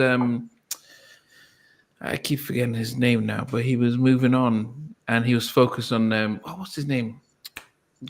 Oh, the guy who Benny Medina. Benny Medina. He put a lot of his attention on the Fresh Prince. Yes, the TV show. Yeah, so he took his eye off the ball. So all the black artists on Warner Brothers, they just moved away from that, and they allowed Atlantic and East West to do their stuff. But the main label, to do a Sexy Versus top 10. I think that would be great because, I mean, the song I love is "I'll Never Hurt You Again." That was a ballad. It's really good. With a little baby crying at the end, and then even song like "Thanks for a Great Time Last Night." That should have been a single. Like, I mean, there's some great stuff on there, and then the kick in the head, and if I didn't love you, I wouldn't have turned. Well, that's one definitely for the new year. Then we could add that to the list for the new year. There was a third single. "I Don't Want to Cry" was also a single, and there were some incredible remixes of that as well. That was a brilliant. That's a good song. "I Don't Want to Cry" was brilliant. Yes. Yeah. So I mean, we talk about that just looking at what Al B. Shaw was doing on this album for Usher, and thinking about the outlet for his music when he But anyway, whatever happened to those unsung documentaries? Because I was just thinking about the Al B. Shaw Unsung, and it did tap into why the album didn't blow up. But so, has there been any unsung episodes recently? I've not seen any. I don't know. I don't think was there an Al B. Shaw song. I don't know. Yeah, there was. There was the Christopher Williams one, which is incredible. But there seemed to be a big spate of them, and now they've. I don't know what's happened to them. I don't know if they stopped making them or not. Carl just the High Five one was great. Yeah. There were so many people asking for a Guy one, and it never happened. The Guy one never happened. Well, that would have been great. Yeah. I mean, okay, just a slight off topic. If you guys ever watched, my favorite all-time show was Behind the Music. Behind the Music. I loved. It was. I was religiously. It was. I mean, so the voice to the BBD one, the Mary one. I mean, the Behind the Music was the best. I mean, the song is like copy that. But goodness, because Behind the Music would start off great, and then the downfall, the drugs, and everything goes down, and then they're back together and stuff like that. So that's before IG, before Golden Story errors and all that stuff. It was Behind the Music, the ultimate stuff. Anyway. Say big thanks to Benzon's for the super chat. Benzon. He just bought you a coffee, Namdi. He just bought you a coffee, Okay. We've got number 3. Oh, who's next? Wait. Andrew, have you gone? Yeah, I was here. So I think you're now number 3. Yeah. Number 3, yes. Oh, goodness. I don't know why this is at number 3. It was at number 1, then it went back to 2, then to 4, then now number 3. I was surprised that when I just saw the credits this today. So because I'm heavily Teddy Riley influenced, I do not look at the credits while I'm ranking the album, and I only do it at the end so that I'll just love the song for what it is. And I thought Kyle West was the producer of this, and I was surprised to see that actually it wasn't Kyle, but it sounded like Kyle, and Al B. Shaw was the co-producer. But the Many Ways, it creeps into number 3. This is what was the one that he did for Tevin Campbell with Kyle West? Oh no! Sorry. Yeah, the Al B. Shaw Kyle West song they did for Tevin Campbell. Just ask me to. No, it was Confused. I'm so confused. No, it was very similar to this. Oh, right. Okay. It's Right Now by I'll Be Sure is similar to this one. It's called oh my god. It's from the first album. Somebody in the comments, I know it's shit. It's from Kevin's first album. There you go. Oh There you go. Sauvignon said it. Sauvignon shared it. Alone With You. Thank you. Yes. Sauvignon, you guys are all awesome. Thank you guys for all typing that in. Oh, Alone With You. Alone With You was the first. It was Alone With You, then Right Now, and The Many Ways. They all had the same. Yeah. Sorry, guys. That was so nerdy. Oh my! I've never done that. I love that. I love that. Yeah. Yeah. So I mean, I'm listening. Yeah. So I think when I listen to Many Ways, it's like I've heard this song before, but it was because I'm thinking about Alone With You. And then Right Here, and it's just and I just like love, man, loved it. Yeah, so we definitely see in the comments. So as you guys are typing, we've seen it. We're seeing the comments. Have her back. I feel We're not missing the loved comments. Don't worry, we do see the comments. Yeah. I was just like, what's this song? What's this song? In the comments. Yeah, I think there was So The Many Ways and Alone With You. I think I'm listening. I'm like, which of the two is better? Which would you prefer? The So Many Ways or Alone With You? I gotta keep it real. Alone With You is goated. I think that song is. Yeah. I think the thing is, like, I think Tevin Campbell was a different level of vocalist, and that album, oh my god! Like, as a child singer, you can't beat Tevin Campbell. I think that was just different planet. Yes. That 92 project, 91, 92. Yeah. Okay, so we agree that Alone With You. Yeah. Okay. Steve, Beach, what was your number 3? My number 3 is got credits from Donnell Jones and Kenny Love Tongue. It is a DJ Eddie F production, and it's You Took My Heart. I cannot talk highly enough about this song. This song is absolutely magic. Just from the moment that the song starts, the keys, when the beat kicks in, it's over. And I think it's a really well-written song as well from Donnell Jones. And I just feel bad. I can't put it any higher. And I don't think many people rate this like that. But for me, this is a personal list, and I think You Took My Heart is a fantastic song. Killer track. Killer track. Solid. Yeah. Okay. Can I go with it? Yeah, definitely. It was I mean, Eddie's. Yeah, Eddie's just it's strange because I remember when the debut Heavy D and the Boys album came out, and I was looking and said, okay, Teddy did most of the production. I was like, who's this? Why is Eddie F being listed? I'm sure he just did a little scratch in there, So I think selfishly I was so blinded with Teddy as a fan that he did most of that stuff, but I didn't appreciate Eddie as much until he did Someone For Me, and he started to do the production outside. So I don't know if you just knew about Eddie from Heavy D and the Boys, you wouldn't appreciate his production until he was doing the stuff for LaFace, and he started to do the Untouchable stuff outside of Uptown. But man, Eddie doesn't. I don't know if he gets the credit as a producer and as he could be as well. Yeah. All right. Who's next? Number 3, and we've talked a lot about producers and backing singers this evening, but I think the one producer, and there's 2 producers on this actually, but I think I'm going to say controversially, I think 93, 94, I feel that this is where this producer sound. I think he peaked here. And I think he changed the sound of R&B. And what I mean by that, he had his own. He made his own sounds in his production that nobody had. And I feel he did.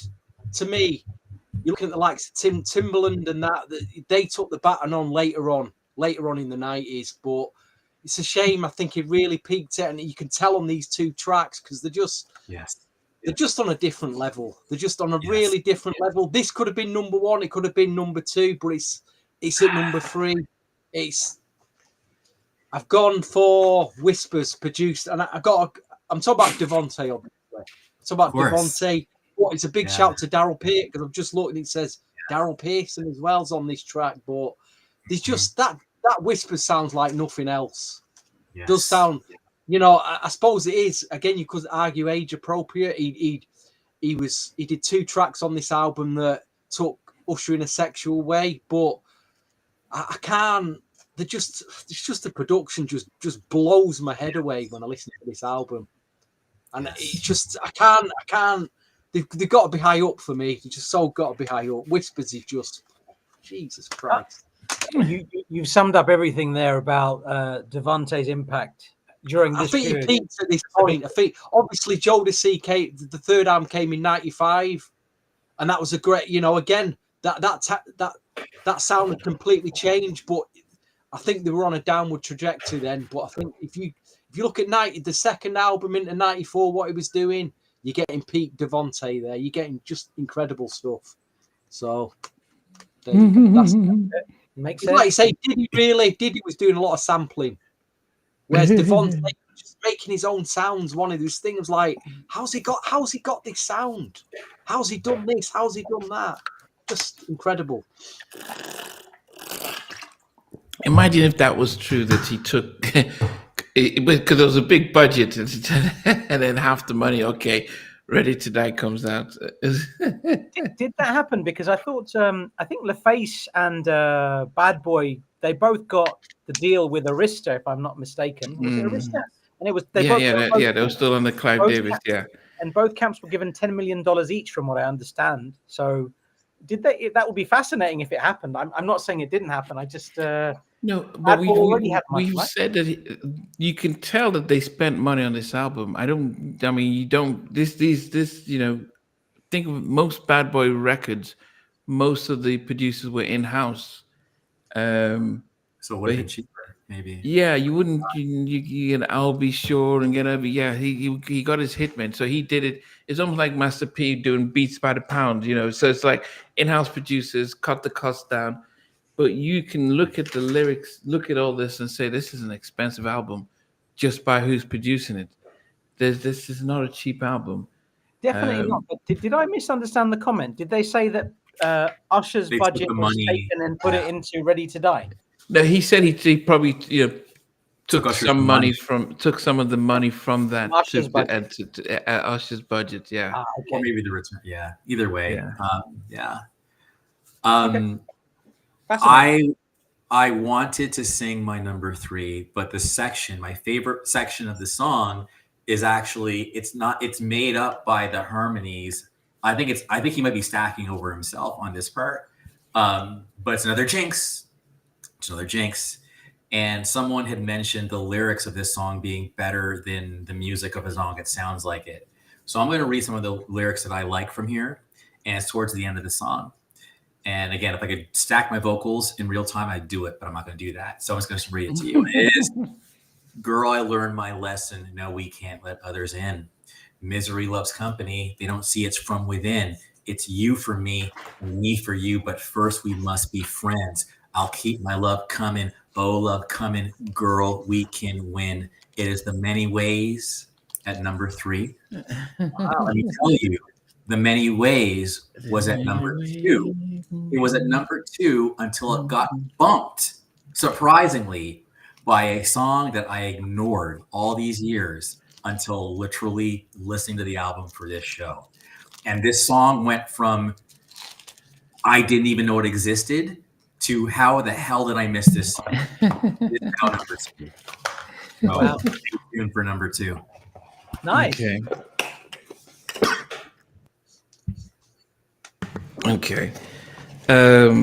Yes. Okay. So no. So you just gave your number 3.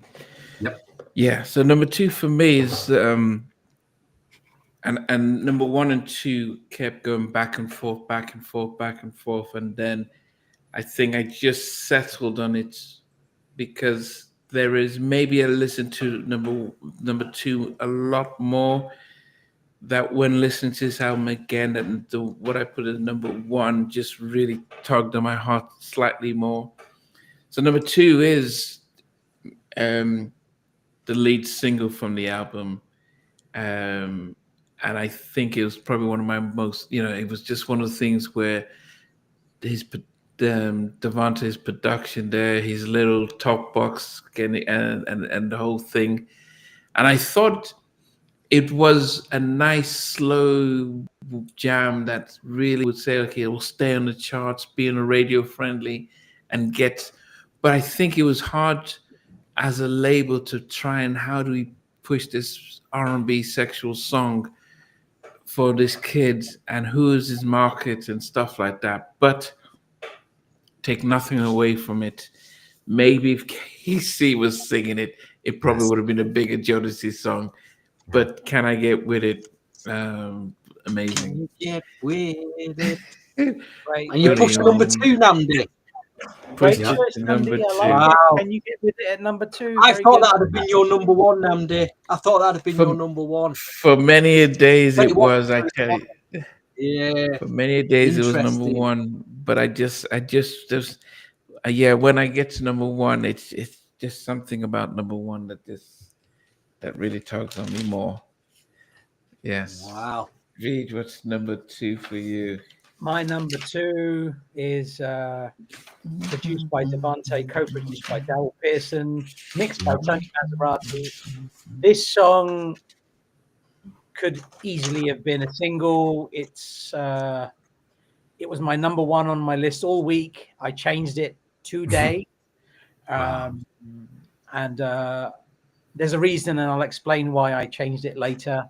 But Whispers is an incredible song. Wow, he rated it high. And tapping into what you touched on earlier, this period of DeVante was otherworldly, different planet.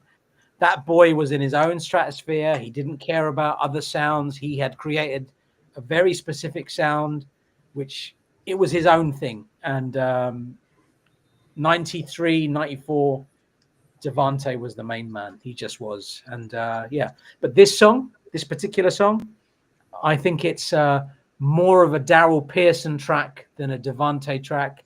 And I've had this conversation with a couple of friends. Not that DeVante's not on it. He's very much on it. But this has Darryl Pearson's styling's a little bit more than DeVante, I think, on this one. So Whispers, number 2, fantastic combination from Darryl Pearson and DeVante. And it's highly, I think Tim Mosley, Timberland is probably on this as well somewhere. Credited, yeah. Love that song, man. But great one. That's my number 2. Yeah. Okay. Wow. I'd have had you nailed on as a number 1 for that one, VJ. I'll be honest. I thought that it was until about 7 hours ago. You've done a Namdi on us. Then you've switched it the last minute. Yeah, I switched it. It was there, man. It was there, but then it's all good. It's all good. What about you, Steve? My number 2. You know what? I always have to have an up tempo high in an R&B and a swing album. You got to have an up tempo. And why LaFace just didn't press up a couple of thousand promo 12s and just send them out to all the DJs, I'll never know, because this again. I'll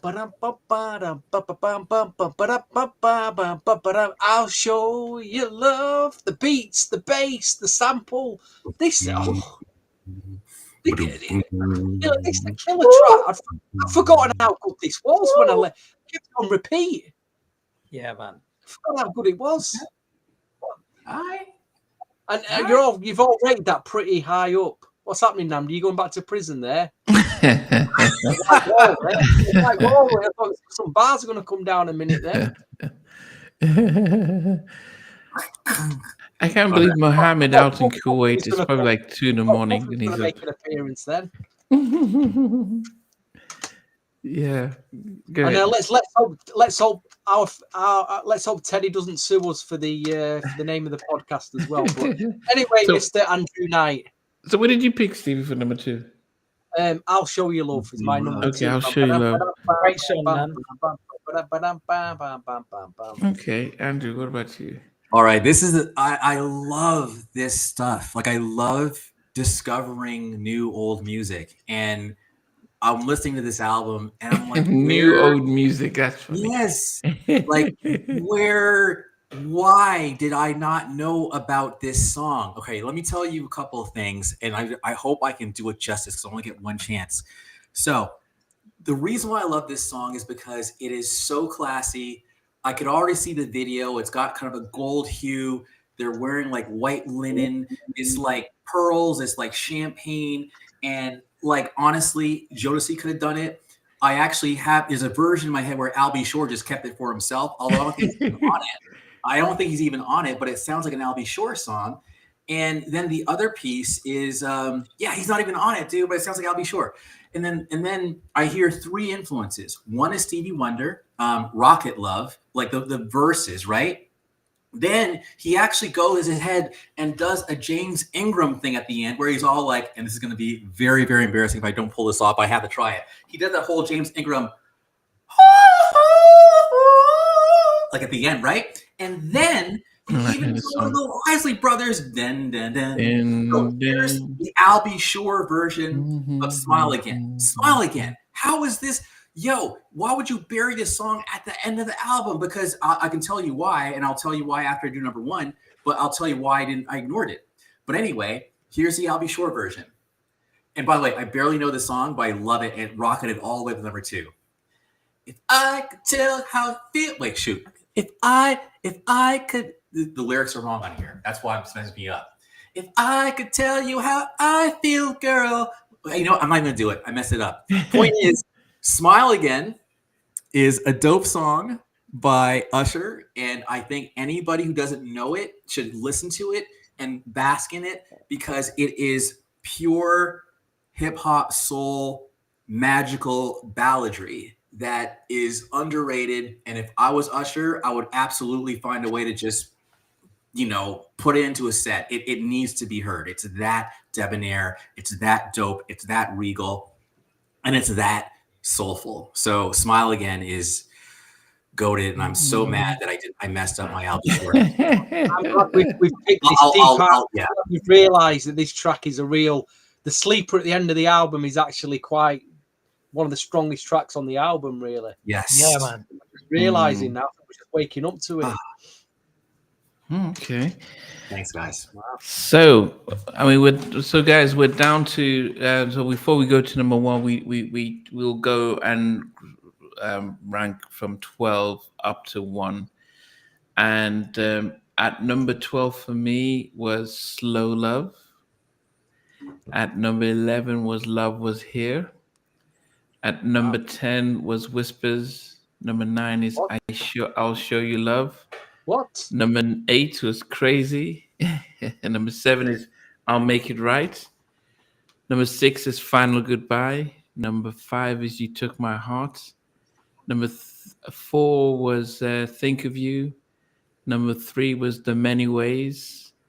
Number 2 was Can I Get With It.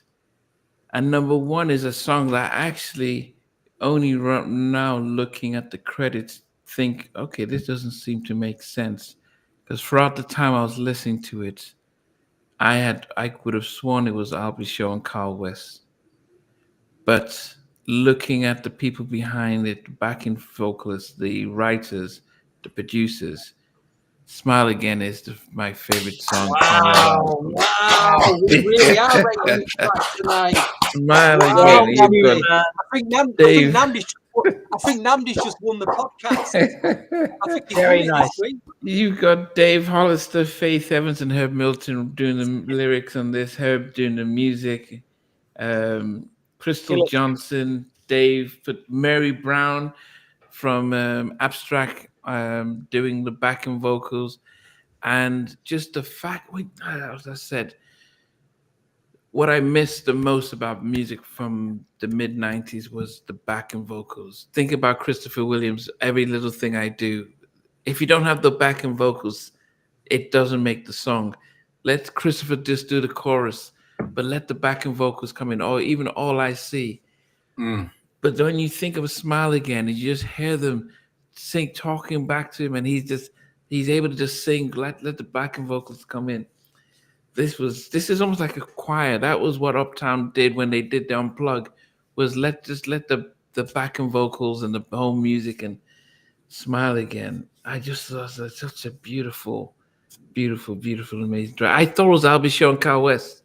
Yes. Up to now. I don't know why they took that style from them or what, but this. I just thought it was Al and Kyle, but Smile Again, favorite song of the album. Yes. Fantastic to hear you've put it at number one. Do you guys think it would have been a good single? Do you think it would have? Yes. We talked about at the beginning of the podcast. Wow. I think it would have really worked. What a song, right? Yeah. Definitely. It would have definitely worked. It was just think of Kissing Game. It was I think radio would have loved it, and maybe some of the remixes they would have done. Think about how we've all rated it. Like, two of us have put it at number 5. One of us has put it at number 2. One of us has put it at number 1. That is a big song. For me, that is the song of this podcast. Like, we all agree on it. Because I put it, the only reason I put it number 5 was I couldn't remember it, and I listened to it and again I thought it's too good to be tune, man. 10, 9, 8, 9. It's far too good, this, and I'm kicking myself for not listening to it more all over the years. It's just such a great track. That's the good thing about these podcasts. Like, sometimes if we haven't heard an album, or we haven't ever heard an album on occasion, you hear it and you're like, you're reintroduced to a song. Like for the Pebbles and Karen White, I know for a fact all 4 of us have been introduced to songs that we haven't heard in forever, and we're like, you know what? I hadn't heard Pebbles' third album before. My life. I hadn't heard either of the third albums before. Yeah. But I'm singing Pebbles' third album so often. Yeah. That's the one. All good, man. Yeah. So okay, Reed. So my number 14 was Interlude 1, Chucky Thompson, Faith Evans track. Number 13 was Think of You, which samples the incredible. It wasn't in my top 10, so I'm just going to tell you who sampled it quickly. Samples the incredible Ronnie Law's Tidal Wave from 1975, and Big Daddy Kane featuring Biz Markie, just rhyming with the Biz from 87. Love the song. Unfortunately, today it didn't make my top 10 list. Wow. Number 12, surprised this didn't make my top 10 either. Crazy, featuring Crystal Johnson on backing vocals. And we've mentioned the original Bam Jam version of this, Brian Alexander Morgan version of this. I really wanted to have the interlude number 2 at number 6, but I've dropped it down to number 11. This is one of the best interludes of the 1990s. Listen to it again. It is very, very special. It's fantastic. That's my number 11. Number 10, Final Goodbye. Number 9, Love Was Here. Number 8, The Many Ways. Number 7, I'll Show You Love. Number 6, I'll Make It Right. Number 5, Smile Again. What a tune. Namdi. Number 1, I Love It. Number 4, Slow Love. Number 3, You Took My Heart. Number 2, Whispers. It was number 1 for the whole week. And I switched this and my number 1 around. This has been sampled in 4 songs that I know of. It's got instruments are played by Tim Mosley, also known as Timbaland, produced by DeVante. Additional credits very much by Timbaland. Fantastic single. First single, Can You Get With It, all day long, every day. Then don't even get me started on the Gangsterline edit. Oh my God, that song is just perfection. And that's my number 1, Can You Get With It. Nice. That extended mix as well is just, the extended mix goes on for like 7.5 minutes. It's too good, man. It's just transformed into a different universe, but wow. So you picked, fair enough. Now I can understand what beat Whispers. It was one of those. And my key takeaway from this podcast is there's some incredible talent on this album, so much incredible talent. But because DeVante was, as you said, Stevie, this was his period. This was that DeVante time. He had to be a number 1 and number 2 slot for me, and that's why he's there. Nice. And that's why I'm wearing this. There t-shirt. you go. T-shirt. Sometimes my T-shirt gives away my bias. Sometimes. Fair bias. I think it's very justified. Yeah. For sure. Thanks. You're welcome. My number 12. Apologies to everybody who loves this track. 12 and 11 again. It's killing me to put these here. Number 12 was "Love Was Here." It's a great track. It's like gosh, it was killing me. I was nearly in tears. Number 11, "Final Goodbye." What a track! What a track! Number 10, as you know, was "Slow Love." Number 9, "Crazy," with my little singing there, my little remix. Number 8, "I'll Make It Right." Number 7, "Think of You," big single, big memories at the time. Number 6, "The Many Ways." Number 5, "Smile Again." Number 4, "You Took My Heart." Number 3, it was at number 2. Same reasons what you said, VJ, but I bumped it up to number 3 because I wanted a club cut high in my top 5. So I put "Whispers" at number 3. Number 2 "I'll Show You Love," the club cut. Before I get to number 1, let's just mention another version of the album that you can get that was kindly given to me by a world-renowned R&B tape collector who's deep into his tape collecting. It quickly flashes across the screen. Can we see? Oh no, the glare. Oh no, look at that. A yellow tape. A yellow Usher tape. The glare's not going to do that. Oh, there you go. That's it. Wow, look at that. Kindly given to me by a serious tape collector called VJ Chandegra. You're welcome. He's given me £1,000. He's given me £1,000 promo tape cassette. What a guy! Wow. Enjoy it, man. It's great. Wow. But anyway, that's just it's just a different format. Anyway, let's get to my number 1. It's my biggest memory of the album, my biggest memory at the time. If we go back to the other Usher podcast we did, this was at number 1 as well. So it's never moved for me. But Can You Get With It? It's just all right. Massive track. Easily, it still floors me now, that track. The extended 12-inch mix, the vocoder as well. That vocoder on that track or whatever is just huge. So Namdi, it was your I know it was your number 1. What I do is I put this album on a playlist and I keep switching them as I'm listening. I'm like, yep, goes up. And up to this evening, it was number 1. It was number 1, but then the Smile Again. It was just pushed it. And I said 1 to 3. The Many Ways, Smile Again, and Can I Get With It? But there hardly anything between them. Yeah. Okay, Andrew. All right. So I'm torn between doing my 12 or just the 10 because I want to have some mystery. If I tell a 12, you'll know what number 1 is. Go ahead. You can do your 10. Awesome. All right, cool. All right. So number 10 was "You Took My Heart, Ran Away." Number 9, "I'll Make It Right." Number 8, "Crazy." Number 7, "Think of You." Number 6, "Slow Love." Number 5, "Can You Get With It?" Number 4, "Love Was Here." Number 3, "The Many Ways." Number 2, "Smile Again." Now, the reason why this one is number 1, and it's also going to go into my explanation for why I didn't get "Smile Again." For the longest time, I had the tape, number 1. So that's that. Number 2, my number 1 for me was so head and shoulders above like the other songs that I'm the kind of guy where like if I hear a song I really like, nothing else on the album even compares for me. So I just like take out the album. I'm like, I'm done. I'm done. I need to listen anymore, right? And because of the way where this song was placed, unfortunately, it was obscured by my number 1. And here I'm going to try one more time and not mess this up and say that if I could tell you how I feel when I'm close to you. I messed that part up. At times I wish that my heart could tell you how much I love you. But my heart speaks in whispers.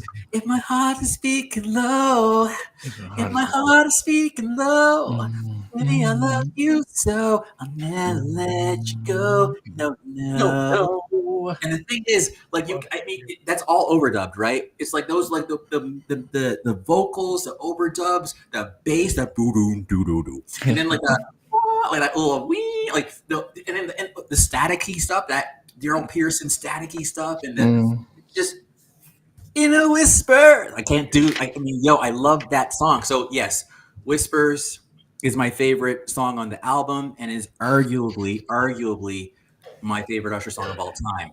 Do I need a remix? Wow. Yes. I think as a single, as a radio single, I would have remixed it. I would have Loose Silas it out.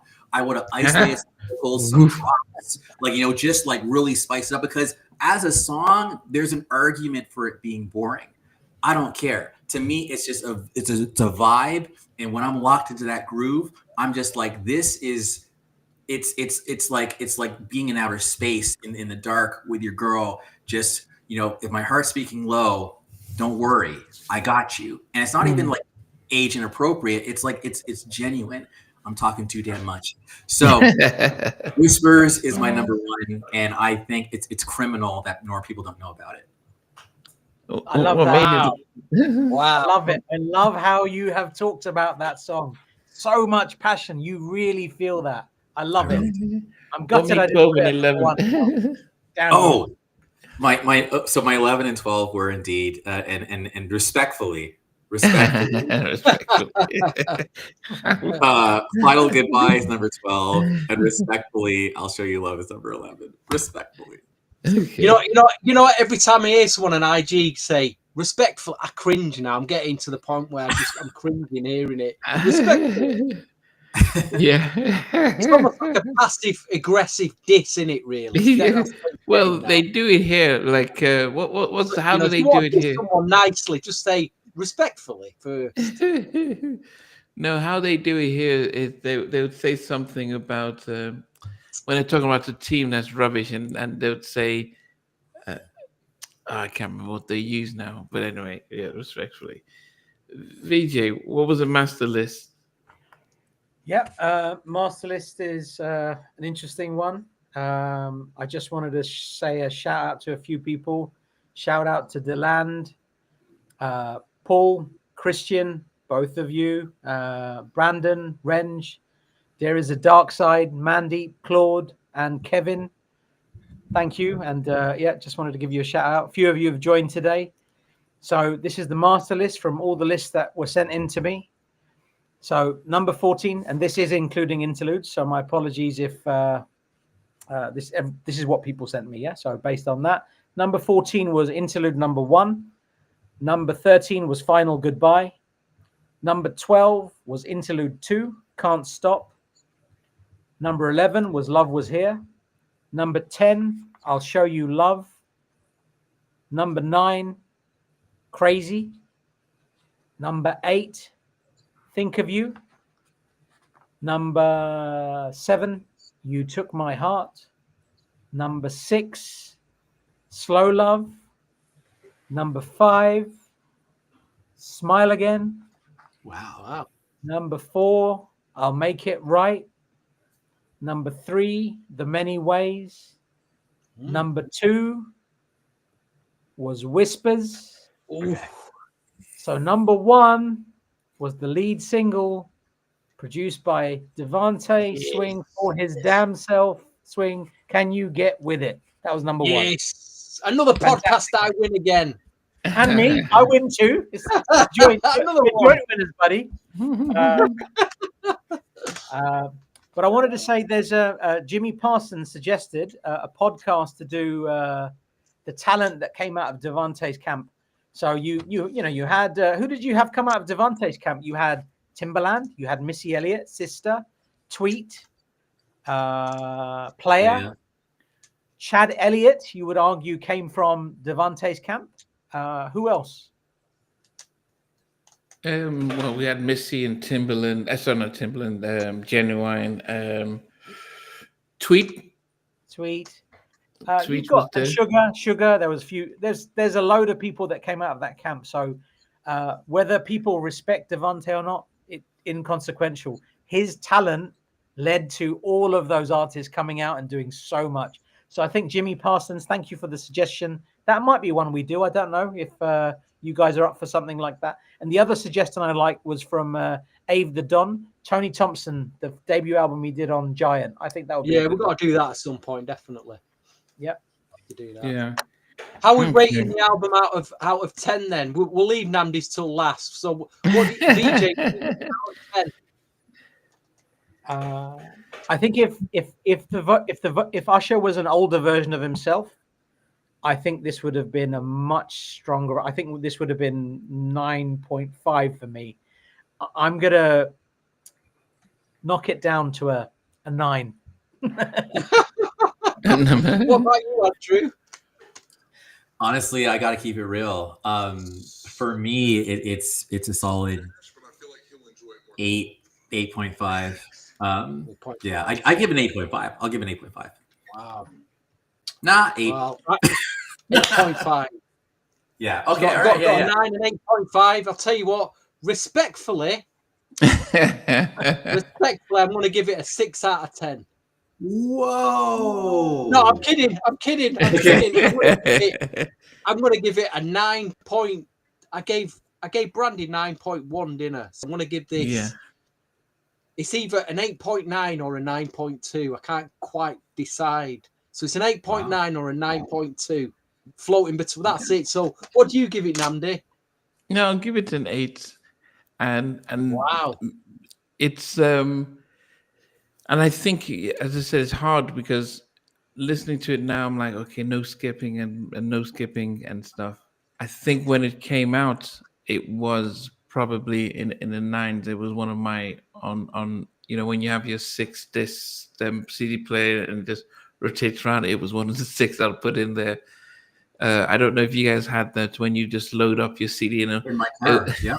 Okay, in your car. In the trunk. Yeah. I had a Sony one where you just it was a round one and you just, oh man, I missed those CD players. And yeah, it was there. It was just that it seemed to have had a cohesive sound because they were all from very similar camps. So it wasn't like you were just getting different sounds. Puffy made sure that it just sounded like one massive project. And yes, I did. Who was it? Tank was saying that he felt that Usher was a better singer than R. Kelly, and I just vocally, not an artist. He said vocally that Usher seems to can do more with he learned to do more with his vocals. Yes, I don't know, but different lanes. I don't know. I'm not inclined to compare the two.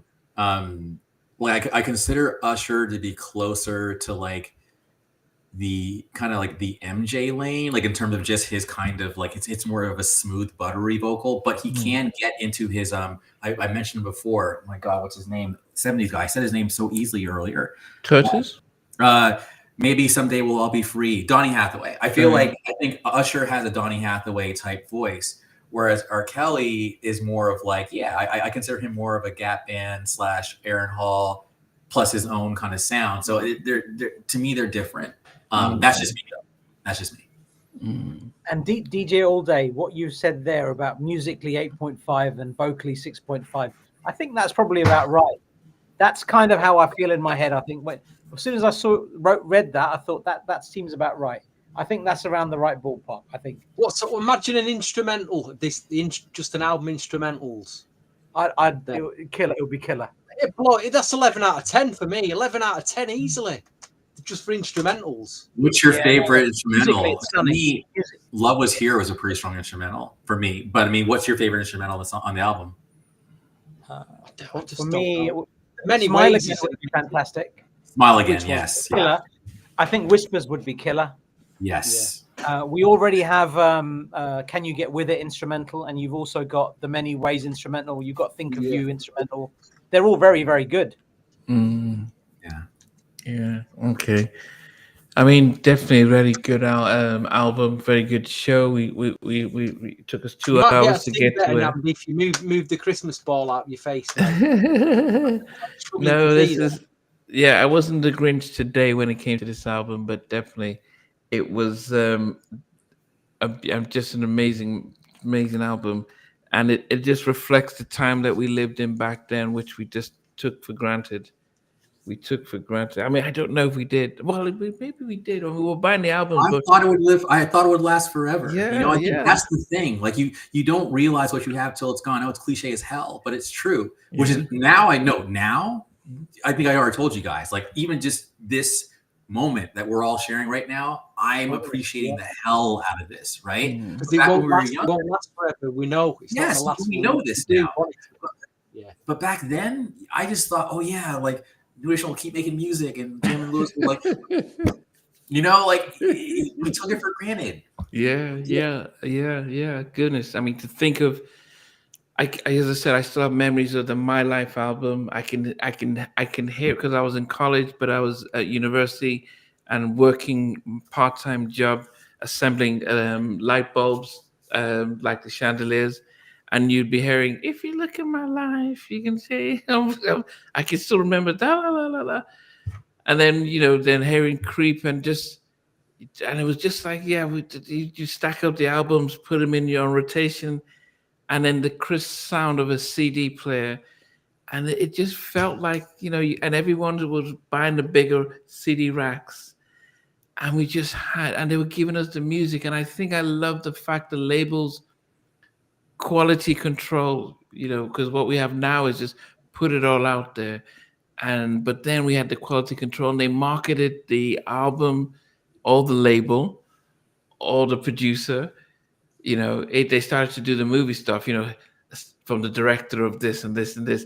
So he started saying for the producer of this album and this album, or they'll put produced by, Teddy Riley at the back. So you're like, okay, it must be a good album and stuff.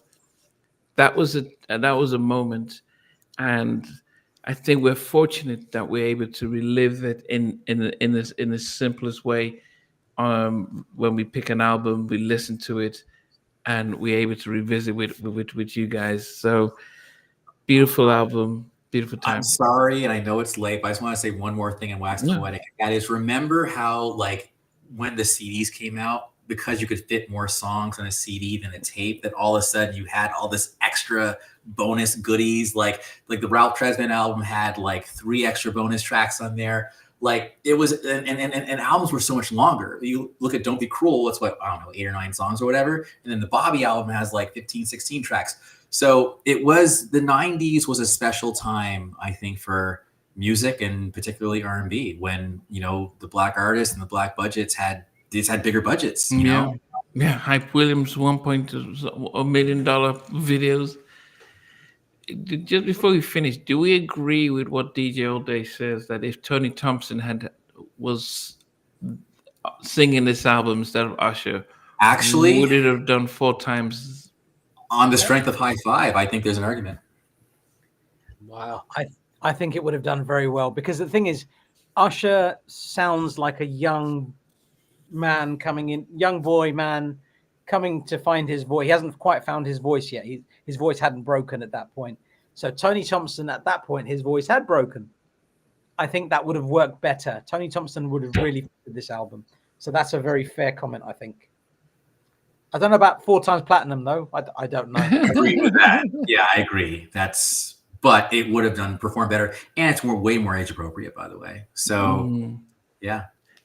Yeah, it would be interesting just to see. And I mean, goodness, I don't know. Yeah, because there's always a sense of whatever happened to Tony Thompson. When his debut album came out, I think it was probably the most highly anticipated album when it came out. Everyone was like, and the lead single just didn't do it. But anyway, that's for another day.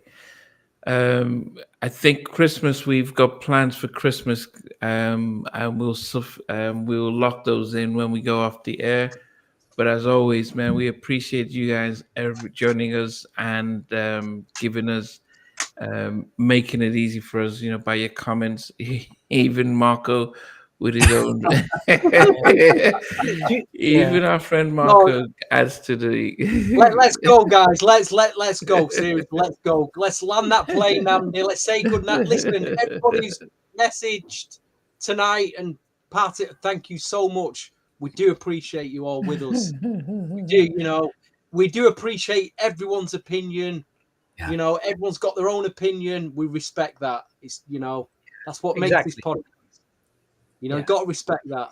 We don't all have to agree. It's just part of life. It's life. We're never all going to agree. Freedom of speech. We love freedom of speech. Because it's been taken away from us. But that's another podcast. But anyway, let's say good night, Andy. Thanks, guys. Take care, boys and girls. Good night. Hey guys, thanks for watching. Thanks for being a part of Halftime Chat. Please remember to subscribe, share, and comment. But most importantly, why don't you become a member of Halftime Chat? We've got amazing videos, amazing perks, and being able to support the channel. But anyway, thanks for watching. Take care. I never participated in that kind of. Somewhere in between. Or even loving us, on which I did miss you. What was it like growing up? Still making an impact on 4 houses down. I have a couple of pieces. Trying to get this one and that one. That works for you, but just for me, No. Okay. They don't understand what those boys win. Play it.